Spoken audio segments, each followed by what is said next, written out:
never ever been that invested in a competitive game before. Um, and now I have two. We're gonna get You have back into league. Deadlock? We're gonna get back into league. Yeah, I deadlock. No. It's I play League. I still like I'll pick up an ARAM game and I'll be like, wow, this is like the most mid experience I've had in a long. I literally only play League because Anna plays League. That's but literally the only when reason. was the last time you set foot on the Summoner's Rift though? I don't care. I literally don't care. There's no inkling even remotely in my body. There's nothing there. I just don't care. You're like, I gave too many years of service. I mean, actually true though. Like genuinely, it's like why? Like why would I ever? Why go back in? So I can bang my head on the fucking on the ranked door over and over and over again. It's like, nah, I'm all right. I'm okay. Yeah. And it's not fun. I know the experience of playing ranked in League. That shit's not fun. Playing ranked in a fighting game, at least it's like I'm not like doing this where I'm like, who the fuck can I fucking blame? It's literally just like it's you, dude. It's you. You're the guy. You are the guy. Whereas like in League, it's like you have four other motherfuckers who are also looking for other people to blame, and you're stuck with each other, and it's not fun. Yeah. It's just it's not good. Hey man, if we If I can play ARAMs and people do that shit, that's crazy. I'm not doing that shit in fucking Summoner's Rift. play Counter Strike, we can definitely handle league ranked now. Dude, I remember StarCraft 2 ranked. I would Oh yeah, I would I can still hear the beep. I would start physically shaking before the game would start. Like I would be like, I have so much anxiety right now that It's pretty intense. my Yeah, body is vibrating. that was our first foray into like hyper competitive games. Though this is That a really long time ago. was. Yeah, that really was. Prior, that was the first one really before Siege. Um, God, what a good That was a fucking better game. game than basically all the games we just listed too. StarCraft 2. Yeah. Yeah, it's a shame they went and ruined it by releasing more of them. It probably is better, but I just remember when Heart of the Swarm came out, and I was like, "What's up with all these new units that I have to learn now?" And same thing. Maybe it was just me not wanting to deal with the realities of competitive play. And now that I'm an adult, let's get back into StarCraft. Maybe you're more like amenable to change. Yeah, yeah. Maybe I've just grown as a person. Maybe you're just a better person now. Maybe you're a better guy. Yeah, So now you play Counter Strike man. and Yeah, you love it. that's what everybody says about Counter Strike players. What good guys. Yeah, really the people who are grinding that shit day in and day out, those are respectable people. Yeah, yeah. Assuredly not saying anything bad about their teammates No. or Certainly not enemies. saying anything bad about them based off of how they think that they look on the other end of the computer. Yeah. I don't think that would ever happen. Yeah, not saying anything bad about which European country they're from. But I oh yeah, dude, European people are so fucking racist. But I think Deadlock is probably my favorite in terms of like other than fighting games if we take that out. I think I like Deadlock more in terms of like, oh, I could get good at this. I could be good at this game. Like I think Deadlock beats Counter-Strike to me, but Counter-Strike's still good. Dude, we're in on the ground floor on Deadlock. Just wait. That shit's gonna. The rumor is it's gonna enter open beta in the next month or two. When do they add hats that you can buy for money? I'm Do they have curious how skins or anything? No no. skins, not because it's Oh, not launched yet. And I think we talked about this before. What kind of sucks is the the the Valve model for like this type of monetization for cosmetic stuff is that they like piecemeal everything. Yeah, I believe you can buy sets of full cosmetics in Dota, but like they like piecemeal it so you can buy like the boots and the gloves and the chest and the yeah, pants and the hat and all that kind of stuff. And I think like stuff like that kind of lends to less like a less cohesive, cooler looking skins in the future. But Yeah. they could prove me wrong. Um, but I think I mean they're gonna get that shit. You said it's open beta. I guess I don't know if they'll Yeah, because after alpha. Is it's it socially acceptable to start selling cosmetics? yeah, I mean that's the Is that a question. cultural faux pas, a gamer faux I pas? think people would be mad, yeah. I mean gamers get mad at I don't everything, but know. but I really don't know. I don't know either. But that was kind of the spirit of my question because I don't know when would be the right time to start, but they could start, I guess, theoretically at open beta. Early access games sell cosmetics, I think. There's probably some. No. Did you see that one game? Speaking of early access games, do you remember that one game? It is you're gonna have to help me remember the name of it, but it is a top-down Souls-like game, No rest for the isometric. wicked. Yes. Yeah. You see that's getting multiplayer?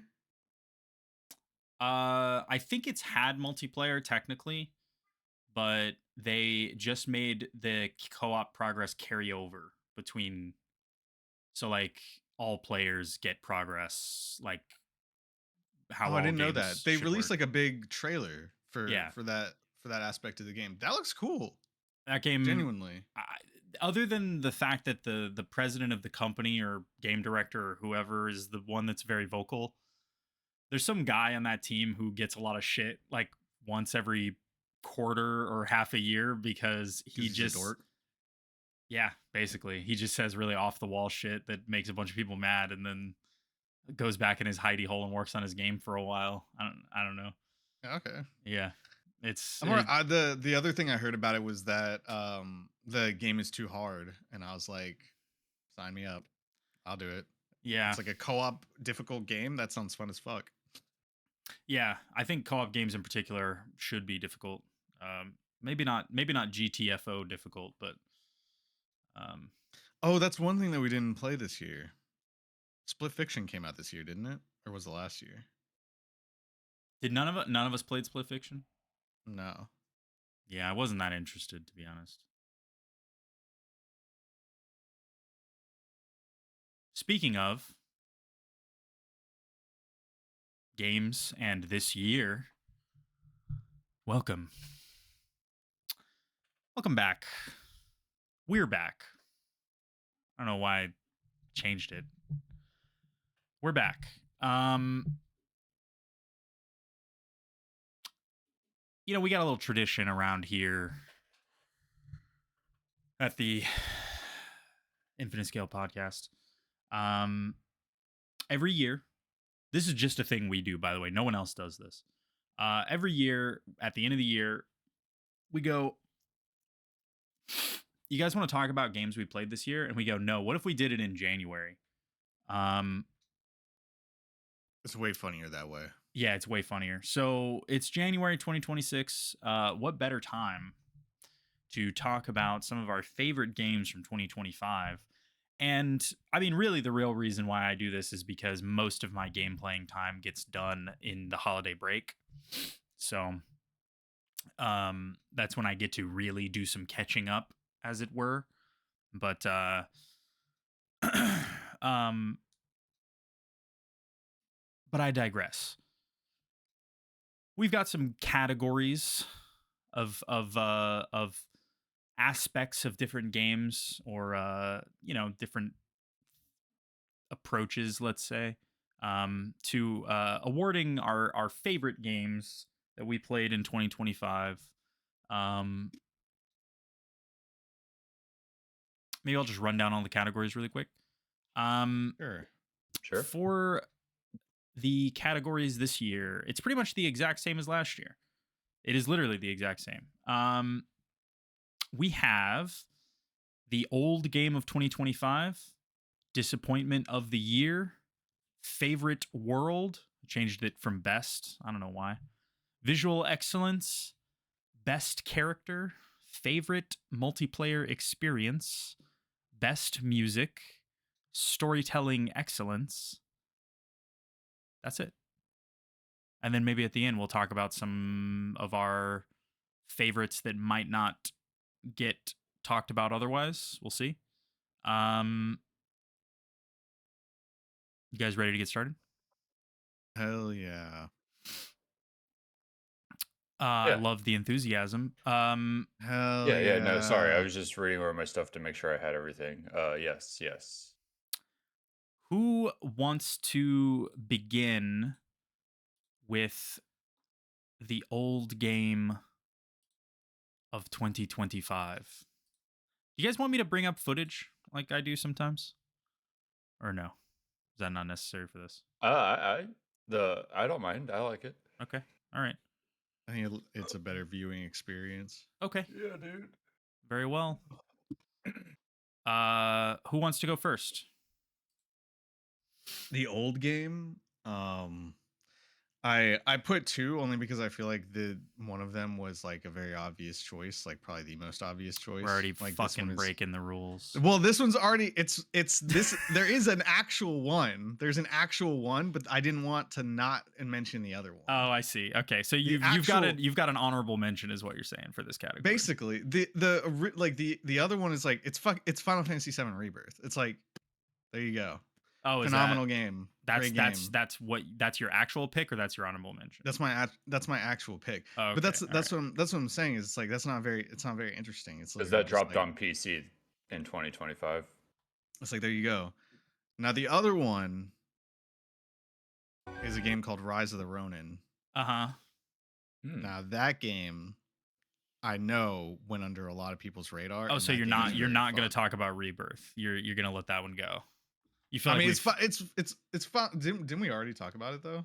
I mean, it was Crossley's number 1, I think, last year. Was it? I can't remember. I think it was. You might be right. I think it was. I'd have to go back. I can't remember. Give me I wouldn't be surprised. give me because here's the you're right. We've talked about it before. Certainly I played a bit of it on PlayStation when it came out. But I am curious, why is it such a given for you that this is, I mean, I don't know.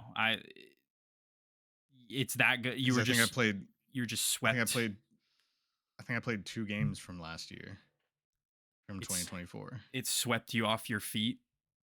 It bait you. It did the thing where you guys both lean and then you kiss. Yeah, Hell yeah. I mean it's genuinely a great game. It's just hard to like. I feel like I would just be saying the same shit over again. Like Yeah. everything about everything about Rebirth is a straight up upgrade from Remake Integrate. The pacing, other than the dumbass fucking beach island section, You didn't like that, huh? No, I was attempting to get it over with like literally as soon as possible. That it's You- It was you- actually I mean, infuriating. wait, I'm not wait, gonna hold lie, on. So because it you- would not let me skip it. You separate your gooning and gaming. Is that why? I guess so. Most of the games that I Mhm. really, really enjoy don't really have any sex appeal at all to them. Now that I think about it, Wow, we live in a puritanical society. I don't know. I can't think of like any games that I play where I'm like, you know what, a large portion or some portion of my enjoyment of this game came from my sexual attraction to one of these characters. I'm not a Stellar Blade player. You know what I'm saying? I still have not I'm played just that. not. I think about playing it all the time, and I just haven't.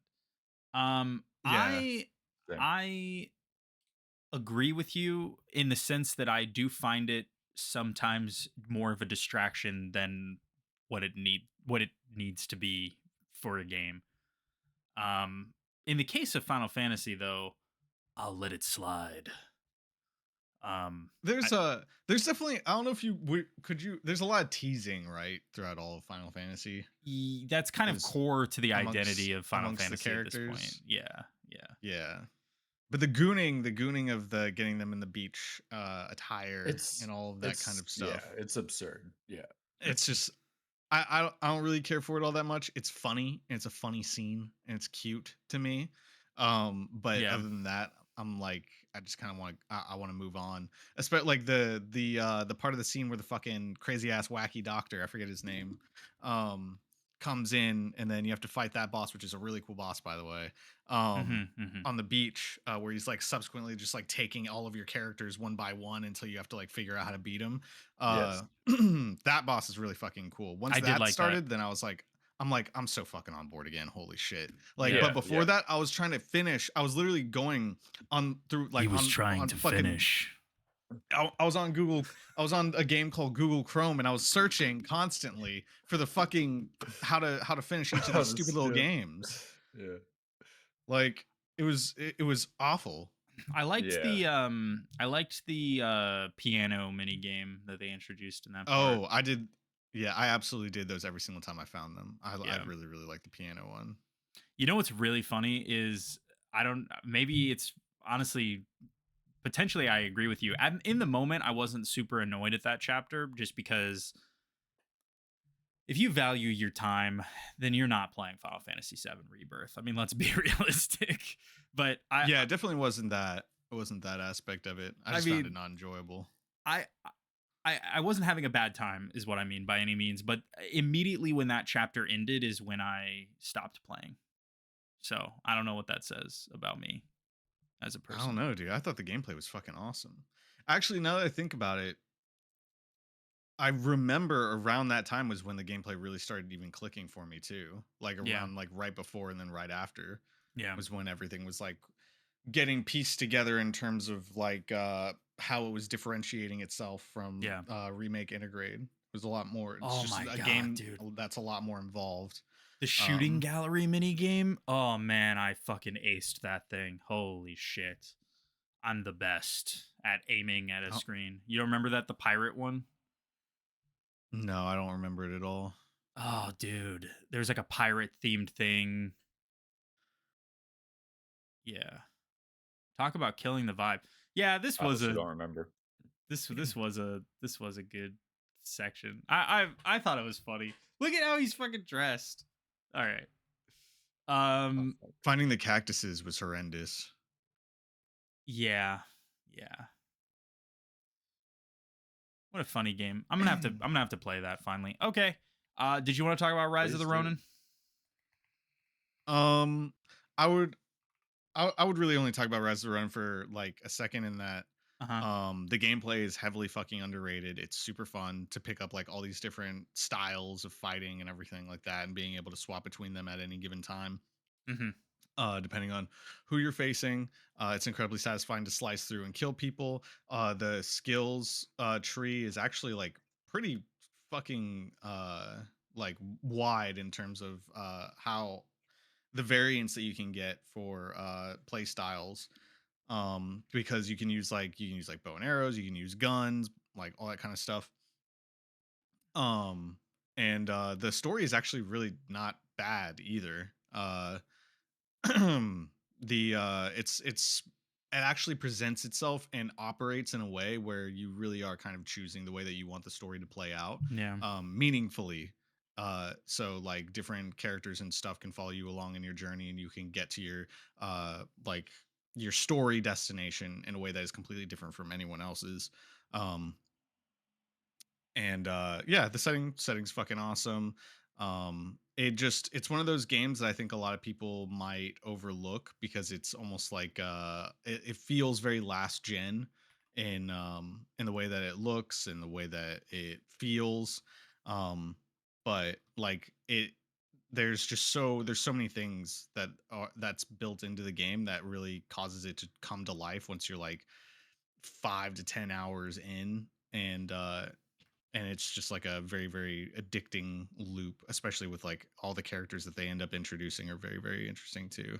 um This is one of those yeah, I don't games that know. I every single time there's a Steam sale, I look at it and I seriously contemplate playing it every time. And I've held off mostly because the impressions of the performance are atrocious. Like everybody's pissed off about how the game runs.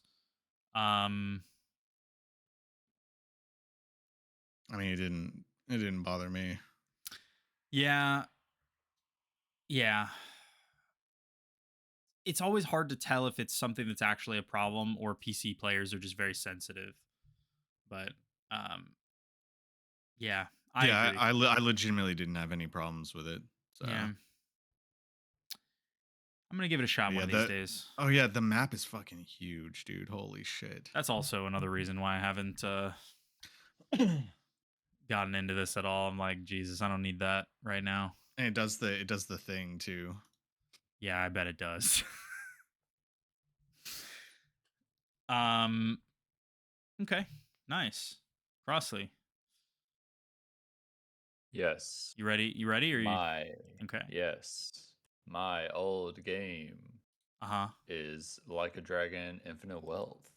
Nice. Nice.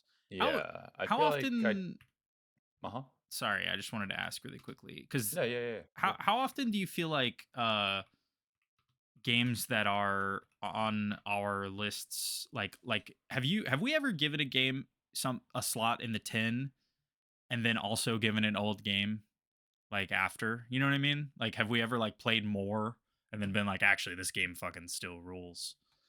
Just curious. Um, I'd have to go look. The only thing that I could have thought of that would have been Monster Hunter World, but when that Yeah. came out, we weren't recording. Yeah. Yeah. But it was certainly that would have been one. Tell me about Like a Dragon Infinite Wealth. You know, it's it's fucking awesome. It's just a really really good evolution on the turn-based version of their shit they did with the first Like a Dragon, Yeah. and it's got some really good sub games in the game and good story. Has both the main characters in it. It's sick. Yeah. You know, we anyone listening, we have a whole episode where I talk about it a lot.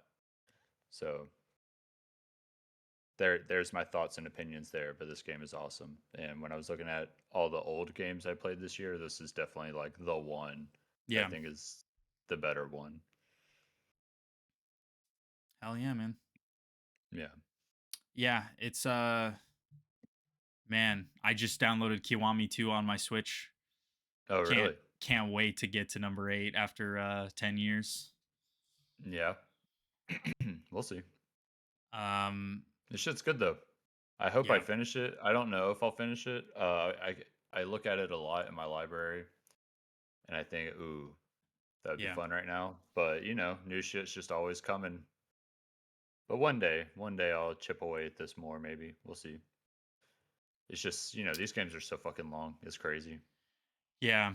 Yeah, that is 2025 for me was the year of games that were between 30 and 40 hours in length, That shit's which fire. is a lot, but it's also not It's the metaphor perfect amount. or yeah, Yeah. I mean for real. I mean Claire Obscure, Avowed, Outer Worlds 2, fucking Tainted Grail, all of them were like in the 30 to 40 hours range and I think that is choice for an RPG. That is optimal in my opinion. Once you start I mean dedicating 100 hours to a single player RPG is just it's a lot. And you feel it. By the end you're like holy shit, dude, I cannot wait for this to be over. Um yeah. Yeah, they should start making these shorter. Um That would nice, be man. awesome, honestly. I would rather them be shorter, higher quality, compact versions of themselves. I think that would be a good direction for them to go is to just like trim a lot of the fat, do the same thing, just make it higher quality, shorter burst. You know, 40-hour games instead of like 100-hour plus.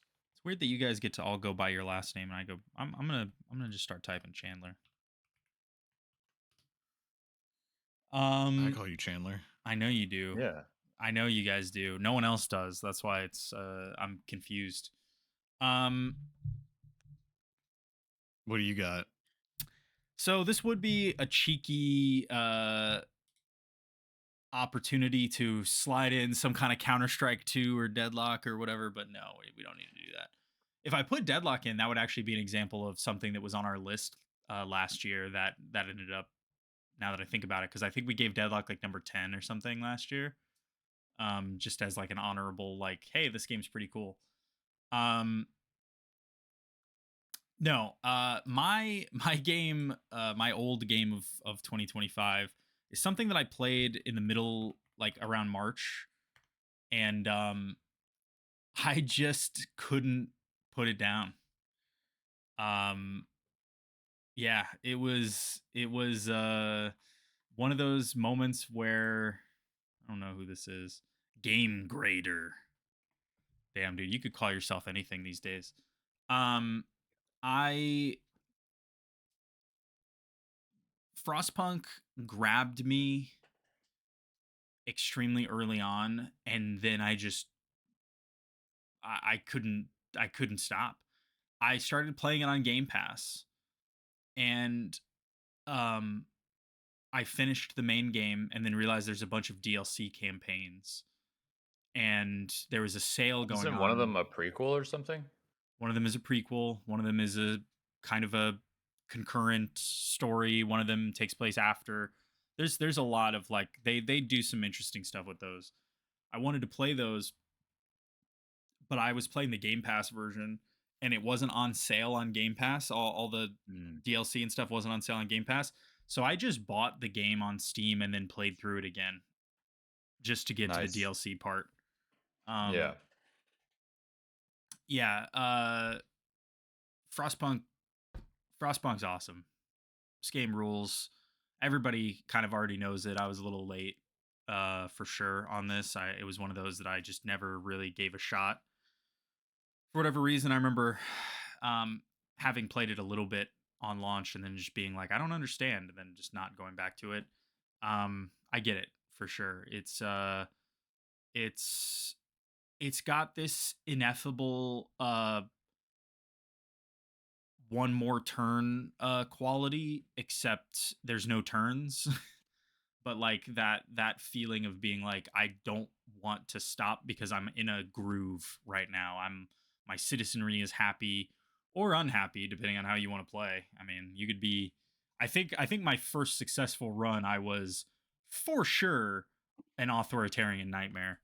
And they do make you be like there's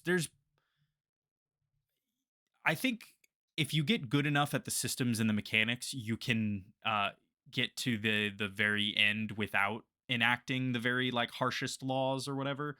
But like the tech tree, finger quotes, rewards you for choosing one of the basically evil paths. Like the two main paths are either authoritarian or like cult, and that's it. And they have the best upgrades kind of locked behind some of these best upgrades, stuff that allows you, because your biggest issue, other than the weather and everyone dying, really your biggest issue is a revolt or an uprising. So like they've really incentivized you to um do some uh shitty things to make that stop happening. And that's kind of what the game's about, right? That's the if there's a thesis statement for Frostpunk, it's literally people in power do make shitty decisions for the greater good, finger quotes, even though that's not, they just took the easier path, right? Um yeah, good ass game, super fun. I have not played Frostpunk 2 yet, but I will at some point. Their new game that came out this year, we'll probably talk about, oh, maybe a little more today, but we'll definitely talk about um, next time as well. But their new game is The Alters, which I think is, Oh, that's by the Frostpunk people? yeah, Oh, I Apparently, they've didn't made a know lot of good that. stuff. yeah. Did not know I that. really like The Alters. Um, This seems cool. yeah, I need to finish it, but I do really like it. So That's Frostpunk. That is my old game of 2025. Um, got the list up here. Moving to the next category, disappointment of the year. Allow me. Oh, wow. Okay. Let's hear it. All right. Uh, you guys may or may not remember, but Pokemon made a new game, and I liked that game honestly a lot. I didn't hear that. Oh yeah, Go on. yeah. I actually really liked that game, but they also announced a DLC for that game before it even came out. That was half the price of the full game, Is it really and that came out $30? already. Yes. So announced before the game came out and is already released. And it is quite literally and obviously the post game content. Like, this was clearly just supposed to be in the game already. Like, I don't know how else to put it. Like, all the other Pokemon games of late have had a decent amount of post game content to do, and this one didn't. And then they dropped this for $30 right after the game comes out. Like, even if this wasn't ready when the game came out, this could have easily have been, and I'm not exaggerating, this could have easily been just like a big free update. It's got like some new stuff, and by new stuff I mean like mega evolutions. But if you know what a mega evolution is, it's a temporary thing that happens only during battle. So Yeah. there being like a handful of new mega evolutions to existing Pokemon in the game is not that crazy. And then the new like content is really grindy, like doing the equivalent of quests and stuff that you were doing in the main game already. And there's not a new area, etc., etc. And it's $30. Like, So you're still in the city and everything? Yeah, you're in a like, I don't know, the upside down version.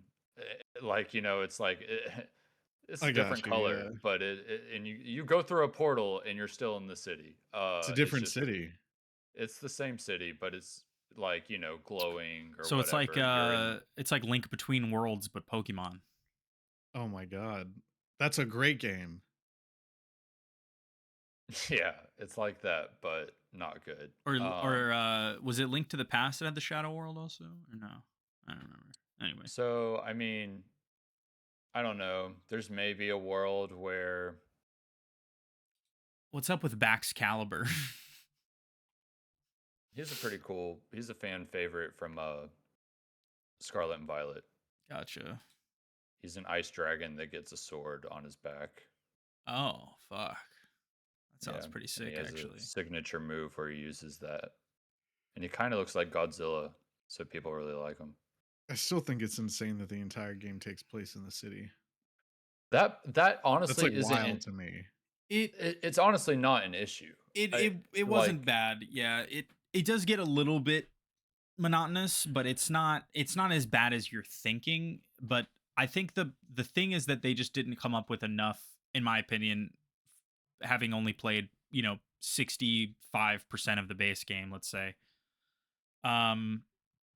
I think that they just needed to come up with some more unique mechanics of things to do in the city, because they basically hang their entire hat on the idea that you're just gonna want to go to every wild zone and catch every Pokemon, and for a long time you do, and then depending on who you are as a player, there's a time when that's definitely going to get old, and for me it was about 65% of the way through the game. So, but it is cool. It the city thing I think is a novel idea, and I don't dislike it, but and they do really cool stuff with it too. Like that limitation, I think, like once they had made that decision, then they're like, okay, now what can we do with this? The Yeah. verticality and all the extra stuff and this go through a portal and be in a different version of the city had a lot of potential, and then it's not even that different. Like it could have easily been, you know, more different. Even if you're still in the city, it could have just been more. I don't know. Yeah. So that's my biggest disappointment of the year. It almost brings down the game itself for me just by proxy. Even So though I'm not gonna play this DLC, I'm not even gonna waste my time. But just the fact that they did it this way oh, you didn't play it. is no, no. All right. No, I refuse. I refuse to play it. I'm I fully see. aware of what it is, though. Like Okay. this is a. I'm not just like yeah. It's. So I'm your like. disappointment of the I'm year taking a stance here. is the DLC or is the game? It's kind of the game for doing the DLC this way. Okay. Yeah, I'm just going to put the game. because I'm very, proud It of what should the game tried to do. It's a not turn-based Pokemon. Yeah. It's an action Pokemon game. for But the you're most saying part, that this and I like DLC that. in all reality should be the game. It should have been included in the game. Yeah. Yeah, this could have easily a been money just grab. an update. Yeah, like if it wasn't ready for the game release, it could have been an update or the game. Like I mean, they're a months apart, just a few months apart. Yeah, no, it's not. I mean, it sounds shitty. It sounds really bad. Yeah, so Sounds awful. Yeah, the fact that I would it's also be greatly disappointed. I actually didn't realize it was $30, and the fact that it's $30 is actually crazy. I didn't. I mean, and that's the thing too. If this was like $10, I'd be like, like it's a yeah, little no, bit of extra quests and content for $10, but half the price of the game is crazy. bro, it's so sick though that they added Monster Hunter cooking. That's fucking awesome, dude.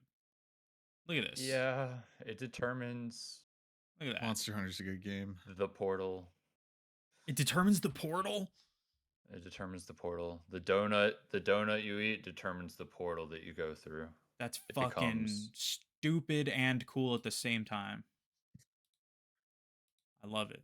All right. Well, yeah, dog shit.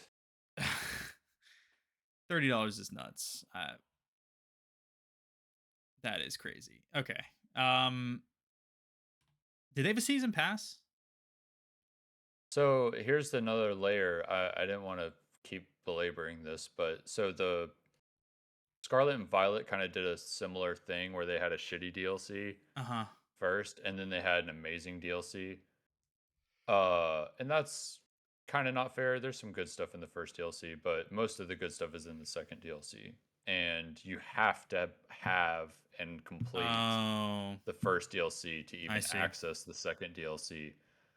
And I'm worried they're going to do that with this too. That in like a year or more from now, a really good actual DLC expansion is going to drop, and you're going to have bought the first one to even be able to access it. And What that's are going to trigger the fuck out of me too. But we'll cross Yeah. that bridge when we get to it.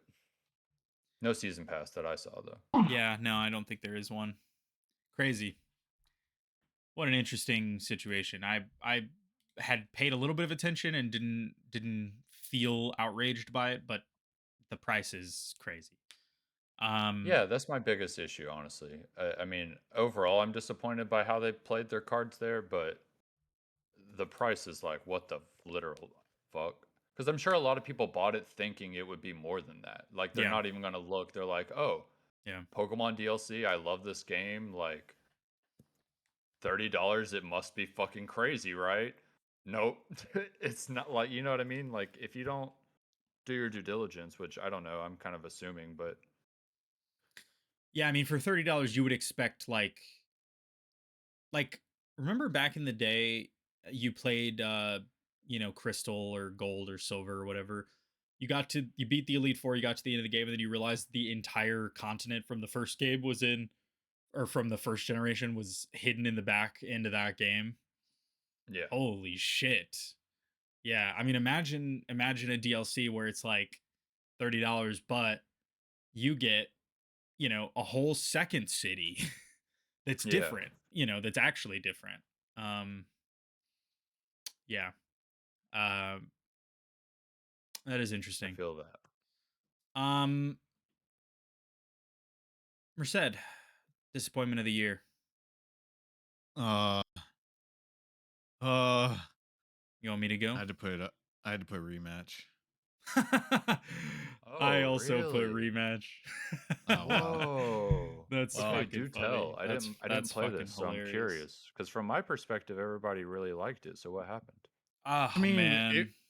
the main enjoyment of that game was going to come from its longevity. Yeah. And while it was fun at first, there was a multitude of issues just throughout like the first few months of its release. They had server issues in terms of servers going down. They had straight up server issues in terms of just dropping connections in the middle of the game. They had server issues in terms of poor connection during the game while the connection was up. Um, and then they had to patch multiple times for different, like, basically exploits in terms of the dribbling mechanics in the game that would cause like almost a desync in terms of like what you're seeing on your screen and what the person is seeing on their screen, that's attempting to like dribble past you. Yeah. um and so they had to patch, I think, twice, two major exploits that went on for like longer than like a week at least, Yeah. probably longer than that because we didn't play every day. um Damn. and yeah, and then really to add on top of that, it's just not like dynamic. It's not a very dynamic game. All of the um all the things that you do with the ball and everything are just like incredibly rigid. All the animations are pre-canned. Like there's it's not one of those things where it's like in Rocket League, depending on how you fly and hit the ball will fly out and like in the possible ways that it could possibly fly out after you hit it with your car. It's like fucking literally hundreds of thousands of different combinations of events could occur. Yeah, there's like Um, actual physics happening, and then but what in yeah, this? It's like everything's pre-canned. It's all the movement, that's everything. actually It's just insane. Yeah. so it's like it leads to the game feeling incredibly rigid. It leads to the game feeling less dynamic. It leads to the game feeling like it has less skill expression. It leads to the game feeling like the actual games themselves have less replayability, because you're not visually seeing much of a difference in distinction from game to game, especially in terms of skill expression, where the higher up that you get, the skill expression that you're seeing is people exploiting mechanics that are going to get patched in like a week or two anyway. Mm, um and if you take that out, then the real difference between a high level player and a low level player is visually indistinguishable, truly, other than their decision making. Whereas like in Rocket League, whenever you see Mhm. people playing the game at high levels, you're like, holy fucking shit, this guy is really fucking good. Like you can just it's Well, visually apparent and very real. yeah, dude's Um I like think flying yeah, like doing flips zigzags and and shit on the Tetris ball. blocks is yeah. I kind of Yeah.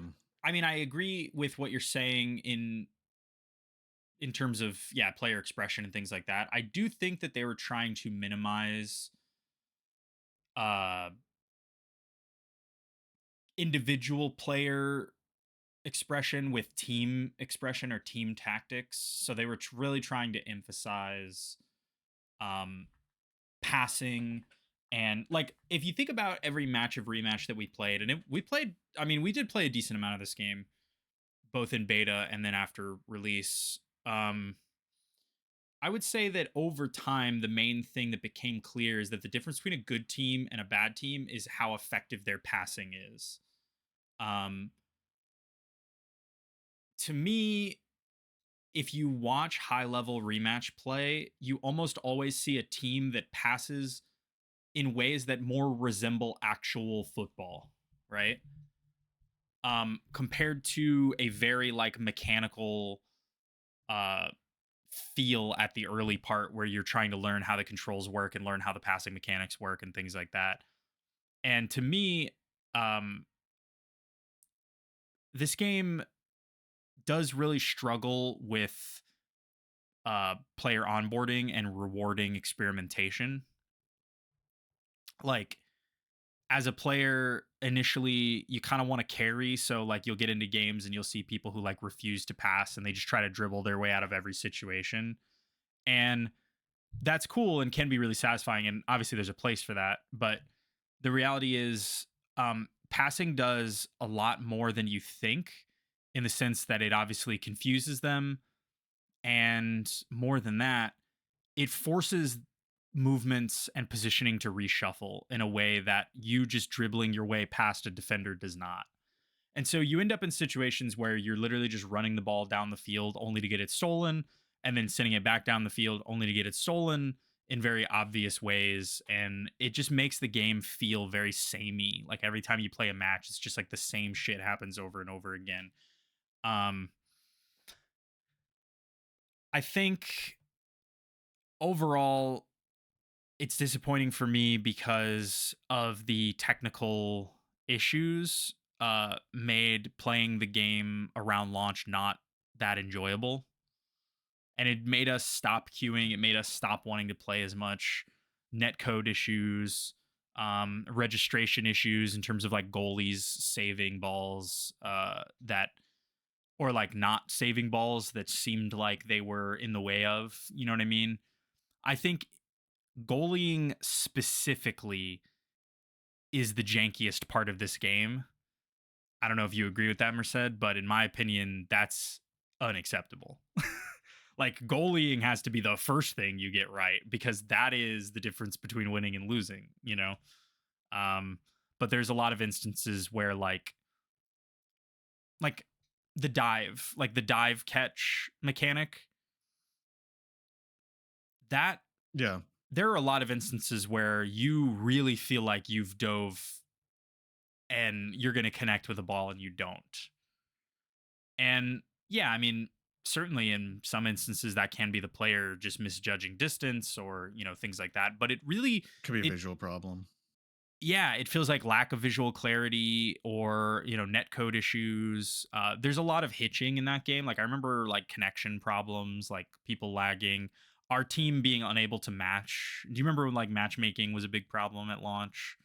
Um, and some of the stuff you're like, I can forgive, but all of it together, it just becomes harder. And then, yeah, as Merced said, I mean, it's just over time, you play a lot of rematch and it just stops feeling like you're getting out what you're putting in terms of enjoyment, I guess. Um, I think a lot of these types of games thrive on the ability to tell a story in each individual game that's being played, yeah, and like like when you think of like even things like League of The Legends. finals. The finals is honestly one of them. Arc Raiders is gonna be like a lot of these games have the ability to tell a story, even though a lot of the assets are static, right? They're the same aspects that you're looking at every single time, but they manage to emote something out of you.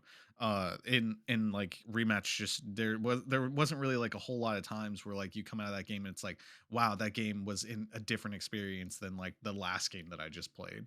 That didn't really happen incredibly often. And and I agreed, like in terms of like when you're going to start to see like bugs and stuff, you're probably going to see it when you're playing as goalie. I mean, there have been like literal actual instances where I've been standing in front of the ball and the ball just goes through my player and it went into the goal.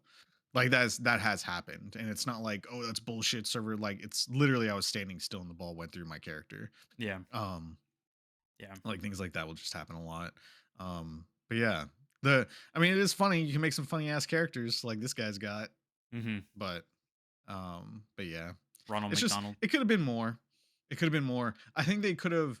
Now like it's made by the same people who made Sifu, Yeah, so the way that you handle the ball and the way that you move around and the way that you're interacting with everything and everyone else is like Sifu, and that mechanic, the mechanics for that game feel fucking amazing, but I think that it just didn't translate as well for such a dynamic game as football.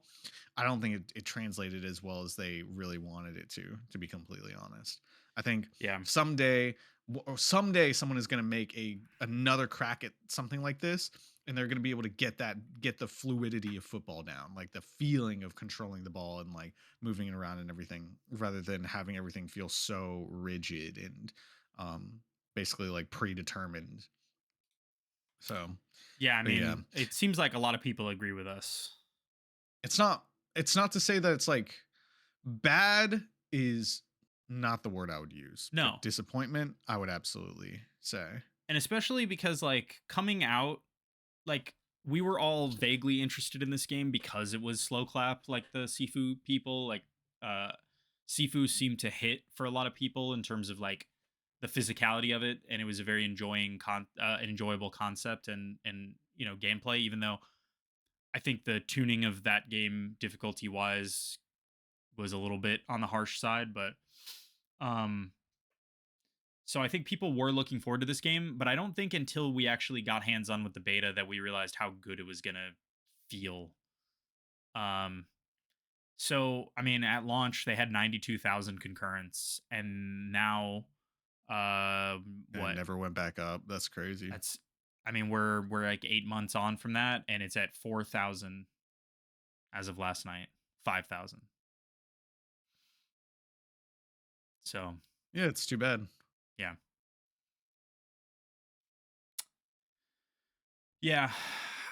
I could, if they gave this idea another shot, which I'm not sure that they would, but if they did, or if somebody did, a different studio maybe, I would, I think the best thing that they could have done, and it sounds so dumb and simple, but I do think that the idea of this is brilliant. Controlling one player in a sports environment, like on a team-based sport, is an excellent idea, and the way that they handle it, like the camera, the the size of the play field, how they've kind of arranged, like you said, the locomotion system, like moving and dribbling and passing and shooting. All of that stuff is really well done, and is genuinely, I would say, innovative. It just didn't work. I think it hasn't. There's something missing. There's something missing for sure. So yeah, I agree with you, Merced. This was also mine. My other cheeky kind of uh almost pick, and this isn't even really fair because how could it have really lived up to everything? But my other cheeky pick was Silk Song. Oh damn. Only because it's still a damn good game. Like it'll probably be in my top 10. I haven't organized that yet, but um I Hollow Knight was such an experience for me, and Silk Song just isn't as good in just about every single way, in my opinion. Um, but it is a damn good game. So, but yeah, I think I rematch feel like I feel hurts more. honestly a similar way about Hades 2. I wouldn't go as far as to say it's my disappointment of the year, but I think I understand maybe because if we're trying to be objective, it is like the upgraded sequel version of the original, but in terms of the experience I had, right? Yeah, Uh like an ocean of difference almost. It's like almost tragic that that's how I feel because I know other people are enjoying it and that's cool and I'm happy for them. But yeah, for me, it's just like could not sink my teeth into Hades 2 the same way I did Hades 1, yeah, even though it's clearly the upgraded, better version and it is very cool and awesome. There's a lot of stuff to do and that's awesome. But yeah, I don't know. yeah. That was I that's exactly how I feel. I think about Silk Song. So you're right about that. It's and it's funny because and Hades is a good example. I think it's just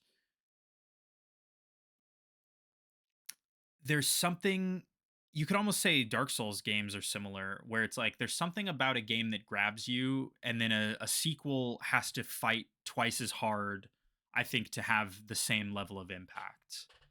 Um, to be honest, like I Your don't know. screen is just getting aggressively more pink as time goes on. Wait, what do you mean? Really? It's not like that on my screen. Oh, look at chat. What? Oh.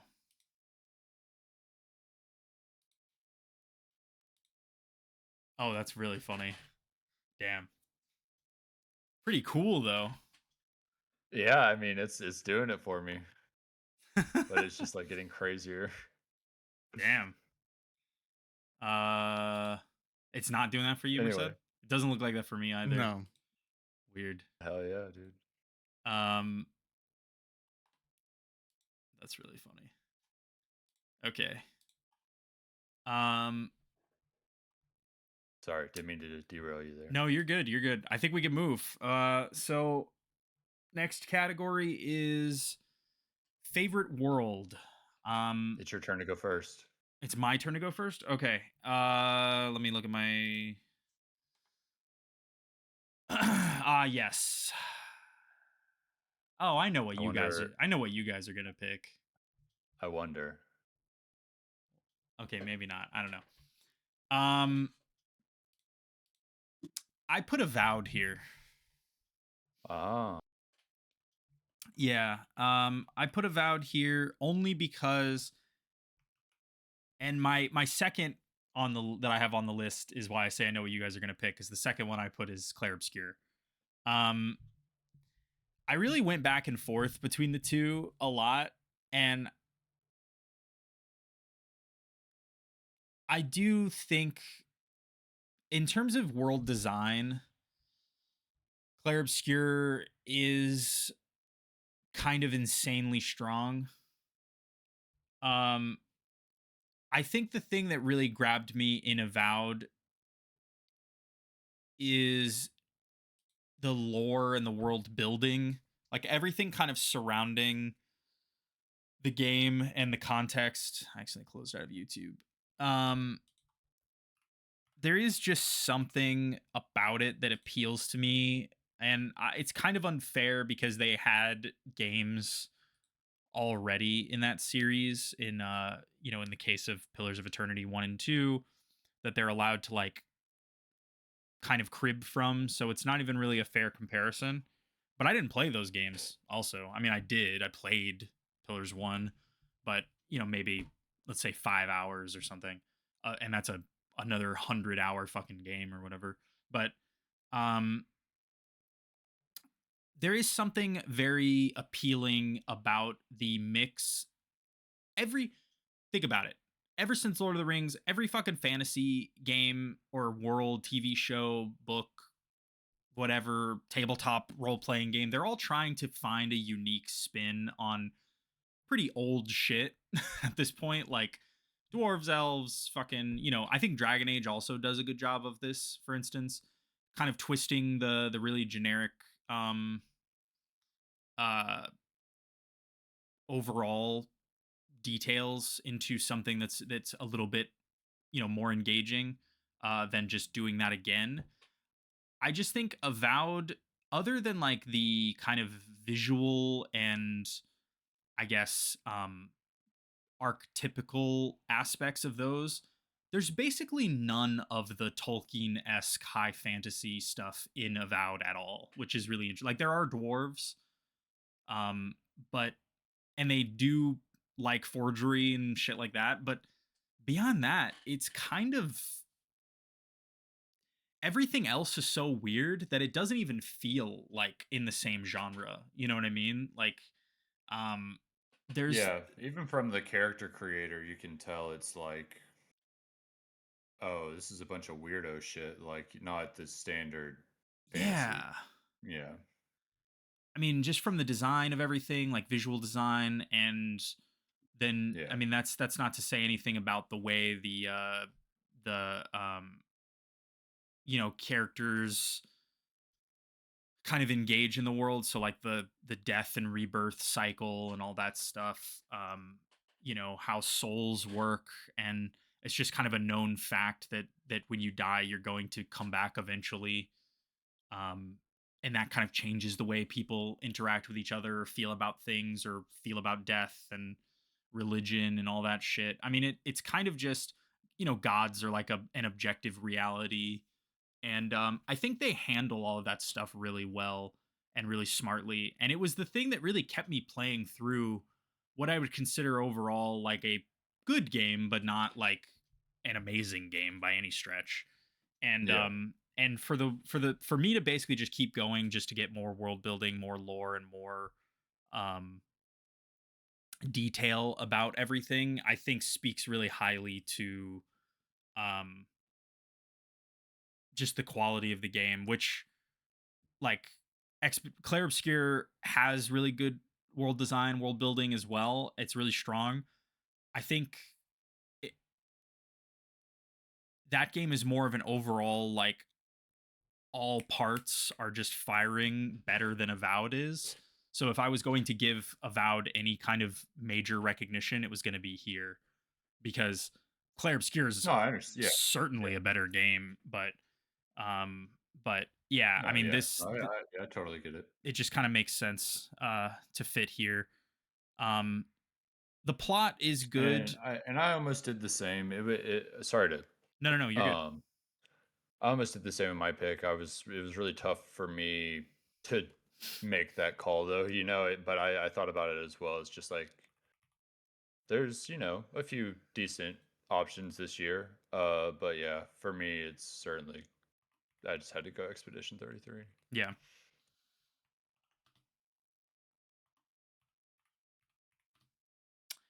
I could just do this.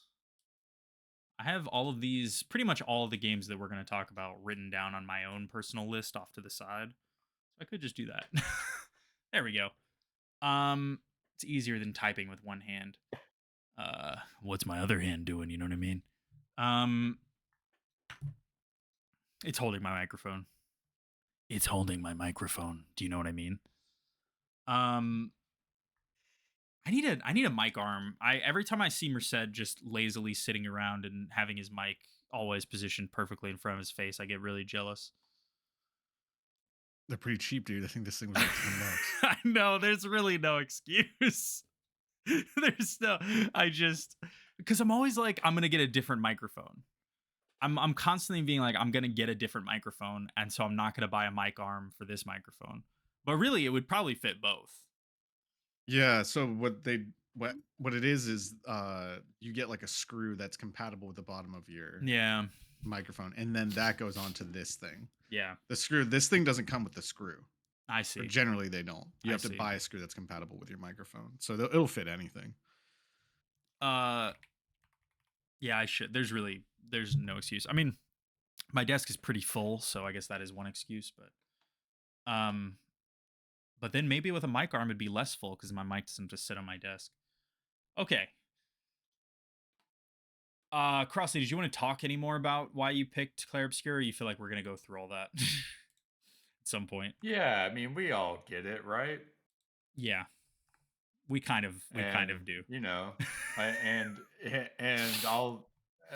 I'll plug our past episodes. If you want to hear us gush about the world, go check Yeah, out when we talked about it. yeah. I don't know if we have them that well organized. Nah, but it'll say something. Do we?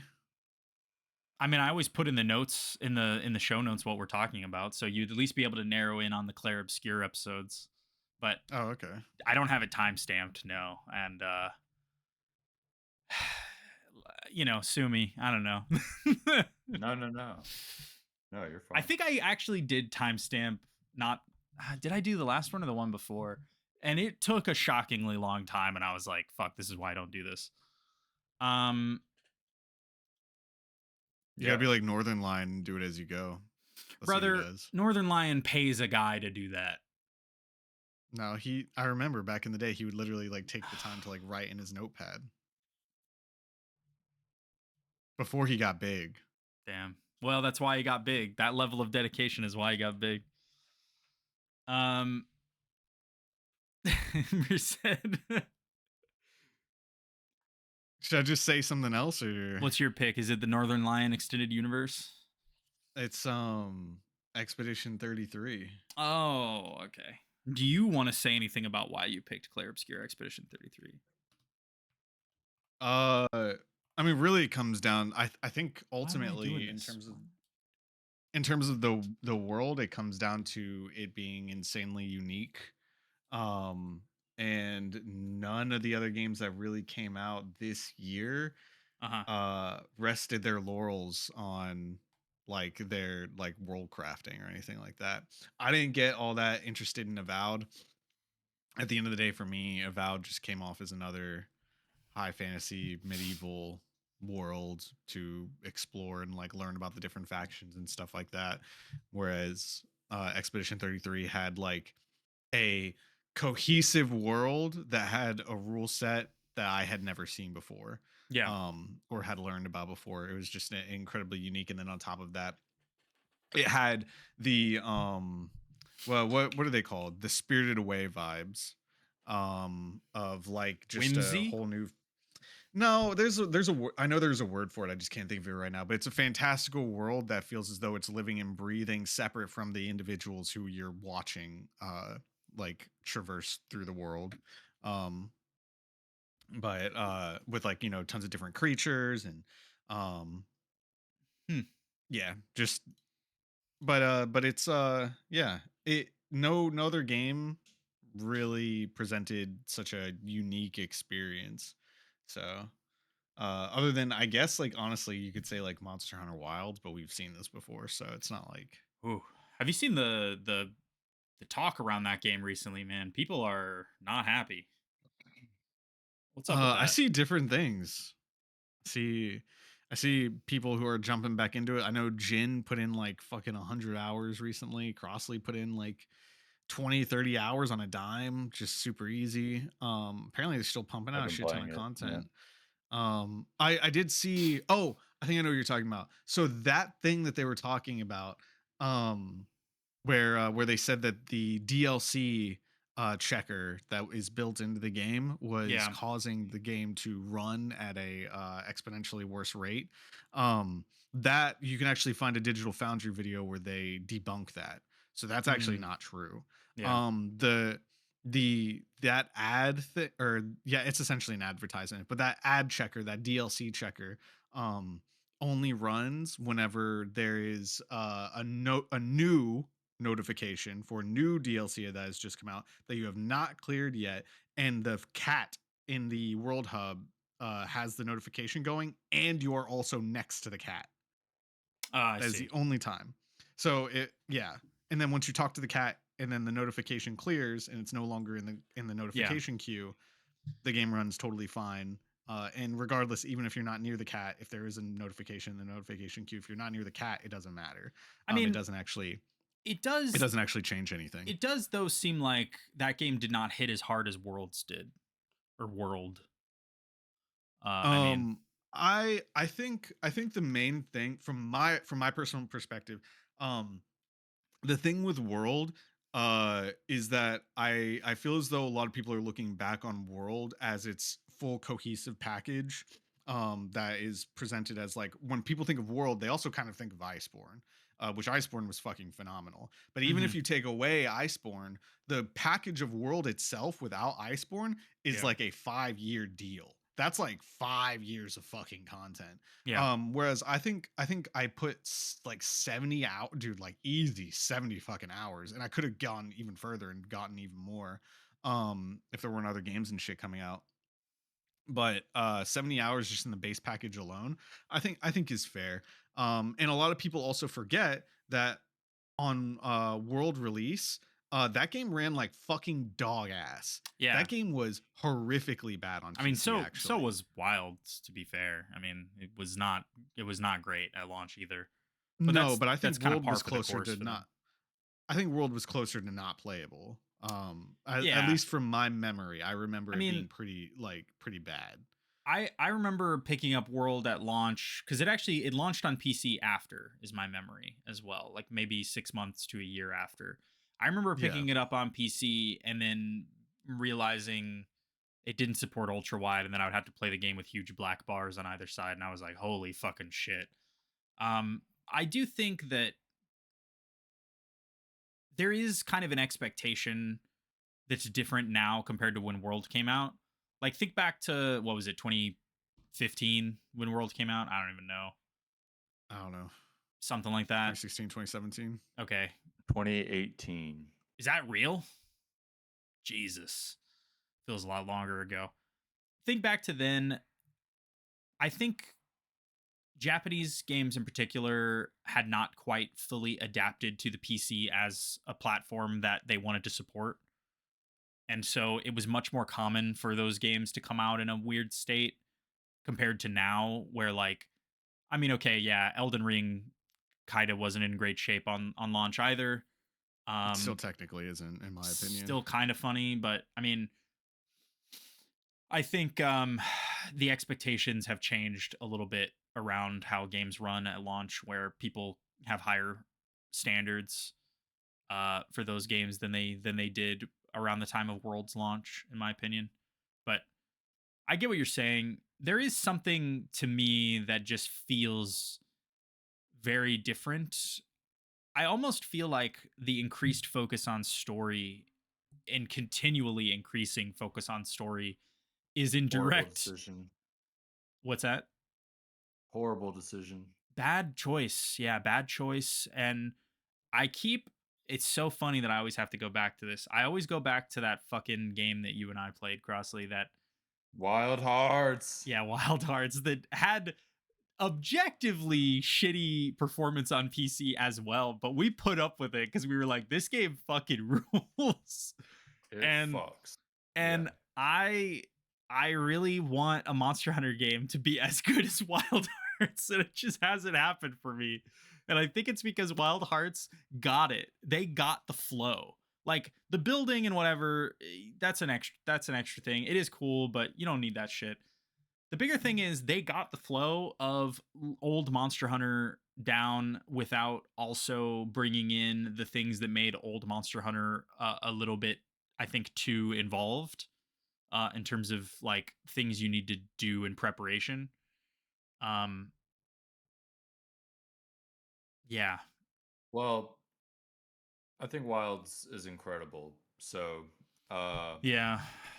I think they did what you just described just fine. They nailed what's good about Monster Hunter while trimming I don't the know. fat. The story stuff is not what's good about Monster Hunter, and No, they front load a lot of that shit. But similar to World, you have to get through the campaign to get to Yeah. what you're even trying to do anyway, which is farm mats Yeah. and get better gear and hunt the better shit as it comes out. The story is just the tutorial that has never been fun. Like, but they in these two used games. to in old Monster Hunter, they used to just drop you into the end game basically at mission 1. They just went, here's some shit on the board, go do it. I would love for the next one of these to do that instead of going the more cinematic Yeah. route, or for the story to fuck hard. Yeah. Like, you know what It'll I mean? never. Like, It won't. it won't, but Yeah. if it did, then holy shit, that would be sick as hell. Because there's certainly a world where there's like a cinematic Monster Hunter experience that's not totally boring. But yeah, they haven't nailed that yet. I for just sure. I So I'd I rather them cut it entirely. I think the thing that makes me annoyed with Wilds is that I really wanted to like it. I really wanted to enjoy it, and it just wasn't able to get me there. And yeah, I don't know. I think it makes me harsher on it than I need to be, but I just it just didn't do it, and it makes me sad that it didn't. And I just checked Steam clock. I have 11 hours in that game, which is not nearly enough, obviously, for anything really, but it's also more than not any. You know what I mean? Like I did give it a shot, I guess is what I mean. But Yeah. but I don't know. Merced. Yeah, the funny part about that game is like you could have probably just picked a different weapon and you would be in a completely different spot right now. No, I mean I switched a bunch, but yeah, I like that they make it easy to do that with your horse bird thing. Oh, I fucking despise that with such an incredible passion. I mean, yeah, I think it's actually one of the main things that's Well- probably going to push this or not this genre, this franchise in a direction that's going to be like irredeemable. Oh yeah, I think and that by the that way, shit they is did it fucking on disgusting. they did it on the game before that too. What the dog? What was that one? Rise. That pointed where you wrote it and it did everything automatically for you. It didn't do everything automatically, but it was very heavily like you're supposed to get around the map on the back of the dog. Yeah. Yeah, I think that's fine. Yeah. It was I a think half step towards everything being done for you. But yeah. yeah, I think being able to move faster isn't like that big of a deal. But yeah, I don't know. I think that Wilds is a good game, and we're just gonna find that it is an amazing game in a few years' time whenever there's a lot more content out for it. They probably should have just made it more difficult to get the mats that you wanted, to be completely honest. I don't know why they made it to where it only takes like 2 or 3 hunts to get like all the mats that you need from a monster that you're hunting. I think that was a little bit silly. Um, but yeah, I don't know. The I think the yeah, we'll see. We'll see in like a few years time how it looks and everything. But at the moment I think it's shaped up to be an amazing game. I'm glad that you're enjoying it. Just get rid of the dog. It's a bird. Get rid of the autopilot. Merced. Wait, what was it again? The next category is visual excellence. Oh, I'm pretty sure. What was it? Arc Raiders? I'm pretty sure I settled on. Oh my god, hold on. It is Arc Raiders. Same for me, actually. I think that aesthetic is just dimes. I don't know what the fuck. I need more of this. I feel like Intergalactic is attempting to hit this same note, not in the exact same way, but like same flavor. Agreed. We need more of this like 80s fucking like type shit. Like 80s obviously cyberpunk 80s inspired. Yeah.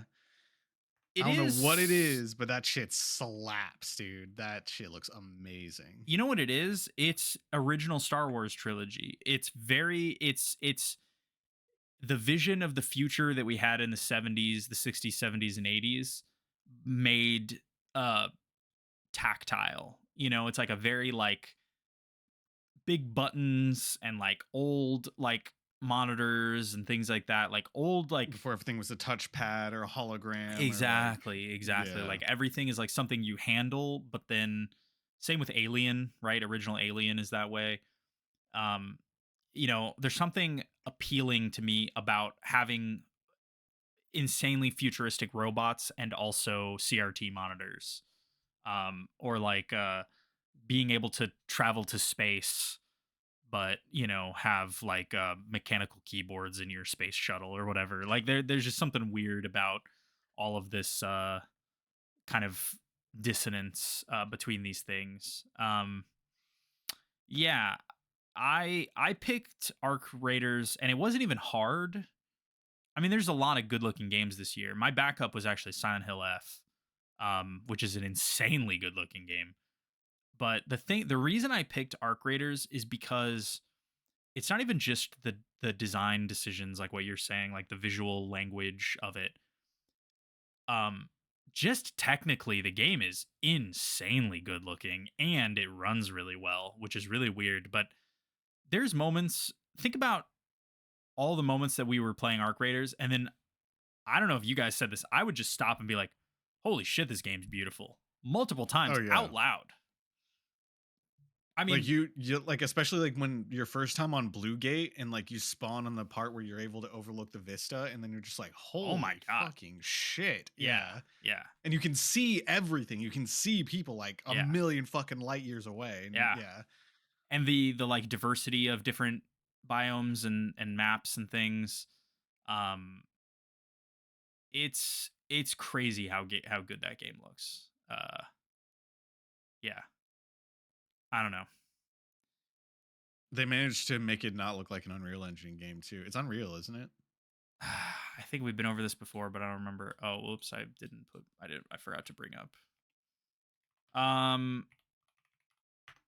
Somebody look it up while I do this. Yeah, it's Unreal. Okay. Yeah, that's Um, right. Because the devs made statements on like the way that they modified the performance was by taking away a lot of unnecessary stuff from the Unreal Engine. I Um, mean, just like you have like a murky swamp, it's raining, very foggy, and then all of a sudden you're in like a mountain range and it's gorgeous, and that snow clear. shit that you didn't get to play all that much, that shit was fucking sick too. Yeah, I didn't really play. I haven't played much since then. Um, yeah. I don't know. I don't know how they did it. I mean, just a really, really, really strong visual design and good technical execution. I mean, it's last year's pick. I remember for us on this category was Kinitsugami. I think you and I both picked that as well, Merced. And that's a game that's like heavily on the artistic side. I would say this game is like a really good balance of both. Um, Yeah.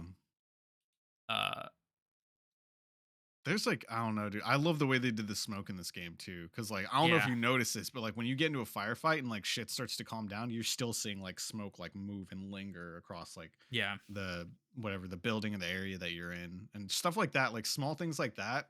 Like it's a ton of small things like that that end up adding up and it really makes the world feel like very yeah, tangible. yeah.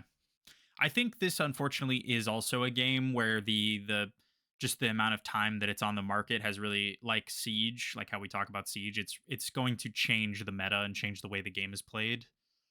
Um Yeah, but I mean, you know how the queuing works, right? You can get into yeah, there's like it's called like Unk queue and shit. Like they did confirm that. I you can always get back into like queues where the people don't fight each other. I know. I just kind of I think the tension or the balance needs to be struck.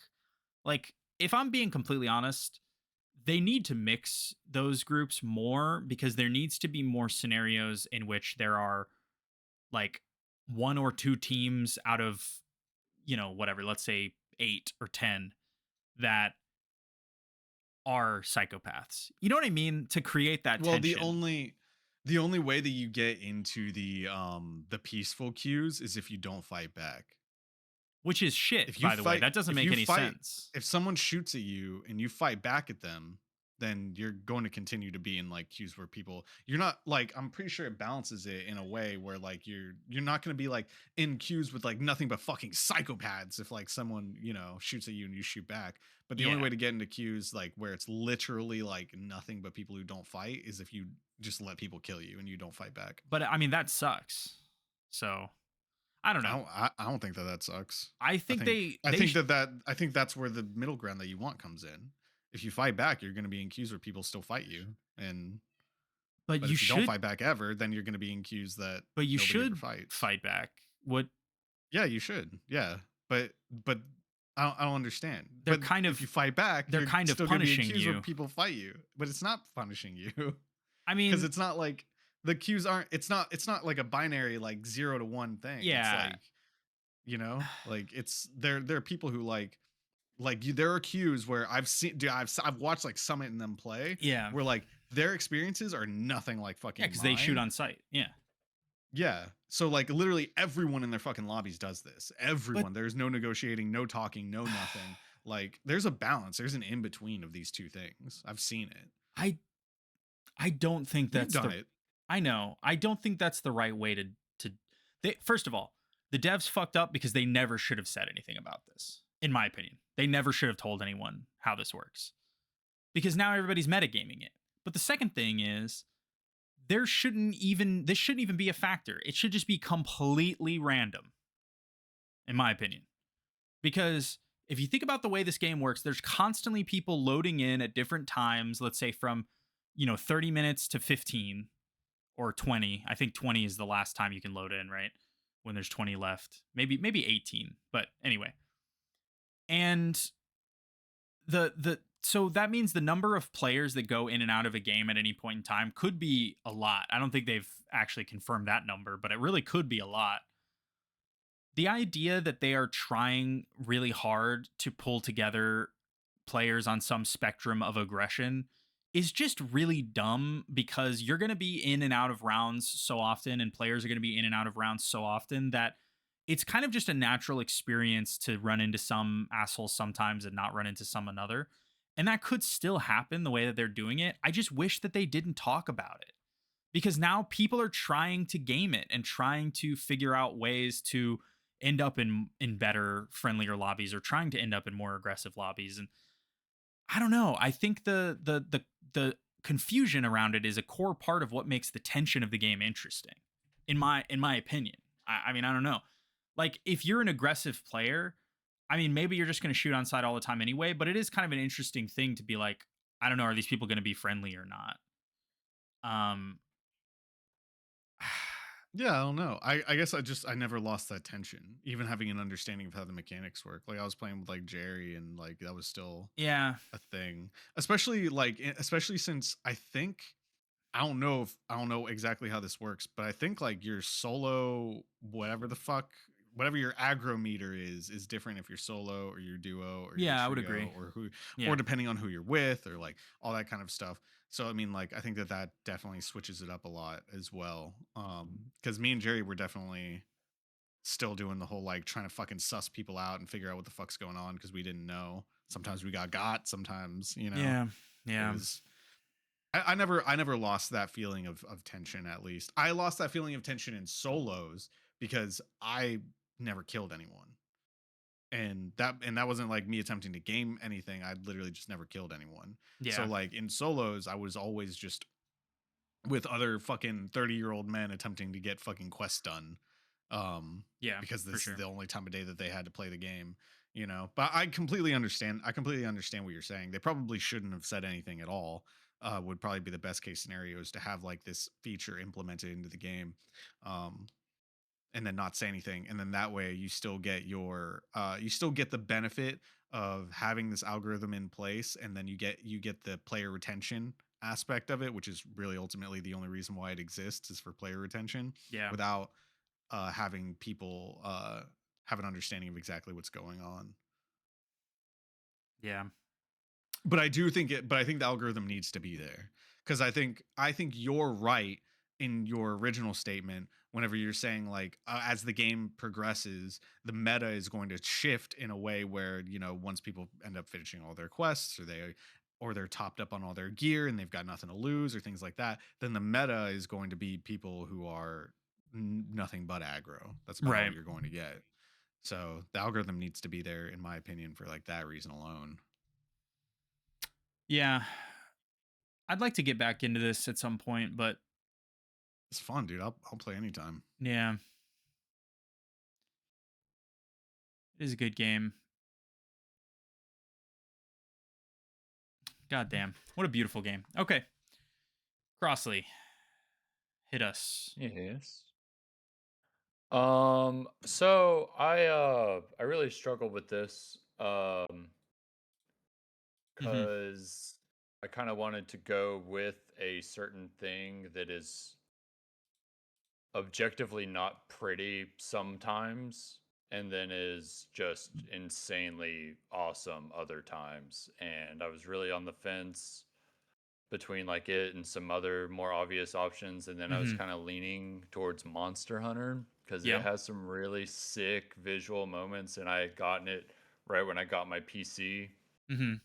and it was just running really really well and looking really really good. Talk about sliding But in under the radar in terms of PC building, by the way. Holy shit.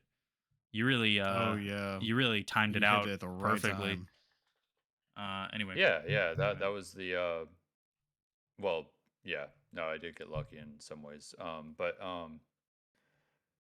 anyway, I was playing my choice though earlier today, and it really solidified for me that I think I want it to be my pick, which is Metroid Prime 4. And I was just now, while y'all were Huh. talking, I was trying to find a good video for you to have that really shows some of the moments that I'm talking about, but there's really not a good showcase of a lot of the cool, just visual Sometimes. stuff they're doing. Yeah. But there was like a moment today where I'm going Beyond. down an elevator I'm going down an elevator, and as like a part of the elevator goes dark, I just see my own reflection in my visor, which you don't normally see at all, and I can Yeah. like see it clearly. I'm just like seeing my face, and they just do like a lot of stuff like that, and like when you move around and the way the like helmet jostles, just so much cool shit. And I entered like this new area today where it was like storming and there's just lightning going everywhere, and it like the way these like fucking things were set up and getting hit by the lightning, it reminded me a lot of the Matrix, when they show like all the humans in the pods for the first time, Hmm. and like just all the light, like it was like this just cool ass sci-fi shit. And yeah, the game, I don't know, it has really crazy insane visual moments, and then there's other moments where it just looks like a Switch game, and I'm like, it's really interesting that one room is like almost just bad looking, like genuinely almost bad looking, and then there's these other moments where I'm like beyond impressed with what I'm looking at, and they've done something really really cool. Beyond. Beyond. I did not know that was the subtitle for this game. It Um, is. yeah, I get what you mean. I actually think if you go back and play the first Metroid Prime now, like not even remaster, like original, I think there would still be a lot of things that are shockingly good about that game. If there's one thing they've Yeah. always done really well, um, it is atmosphere for sure. Yeah. Very like palpable, heavy atmosphere to the environments in Metroid Prime games. Um, yeah, I completely understand what you mean. Um, Yeah, no, it's awesome. And I at some point I'll talk more about it. I don't know if that'll be soon, but yeah, okay. I've been chipping away at it, and it's really cool. Oh yeah. I think Crossley, it's your time to go first. Sure.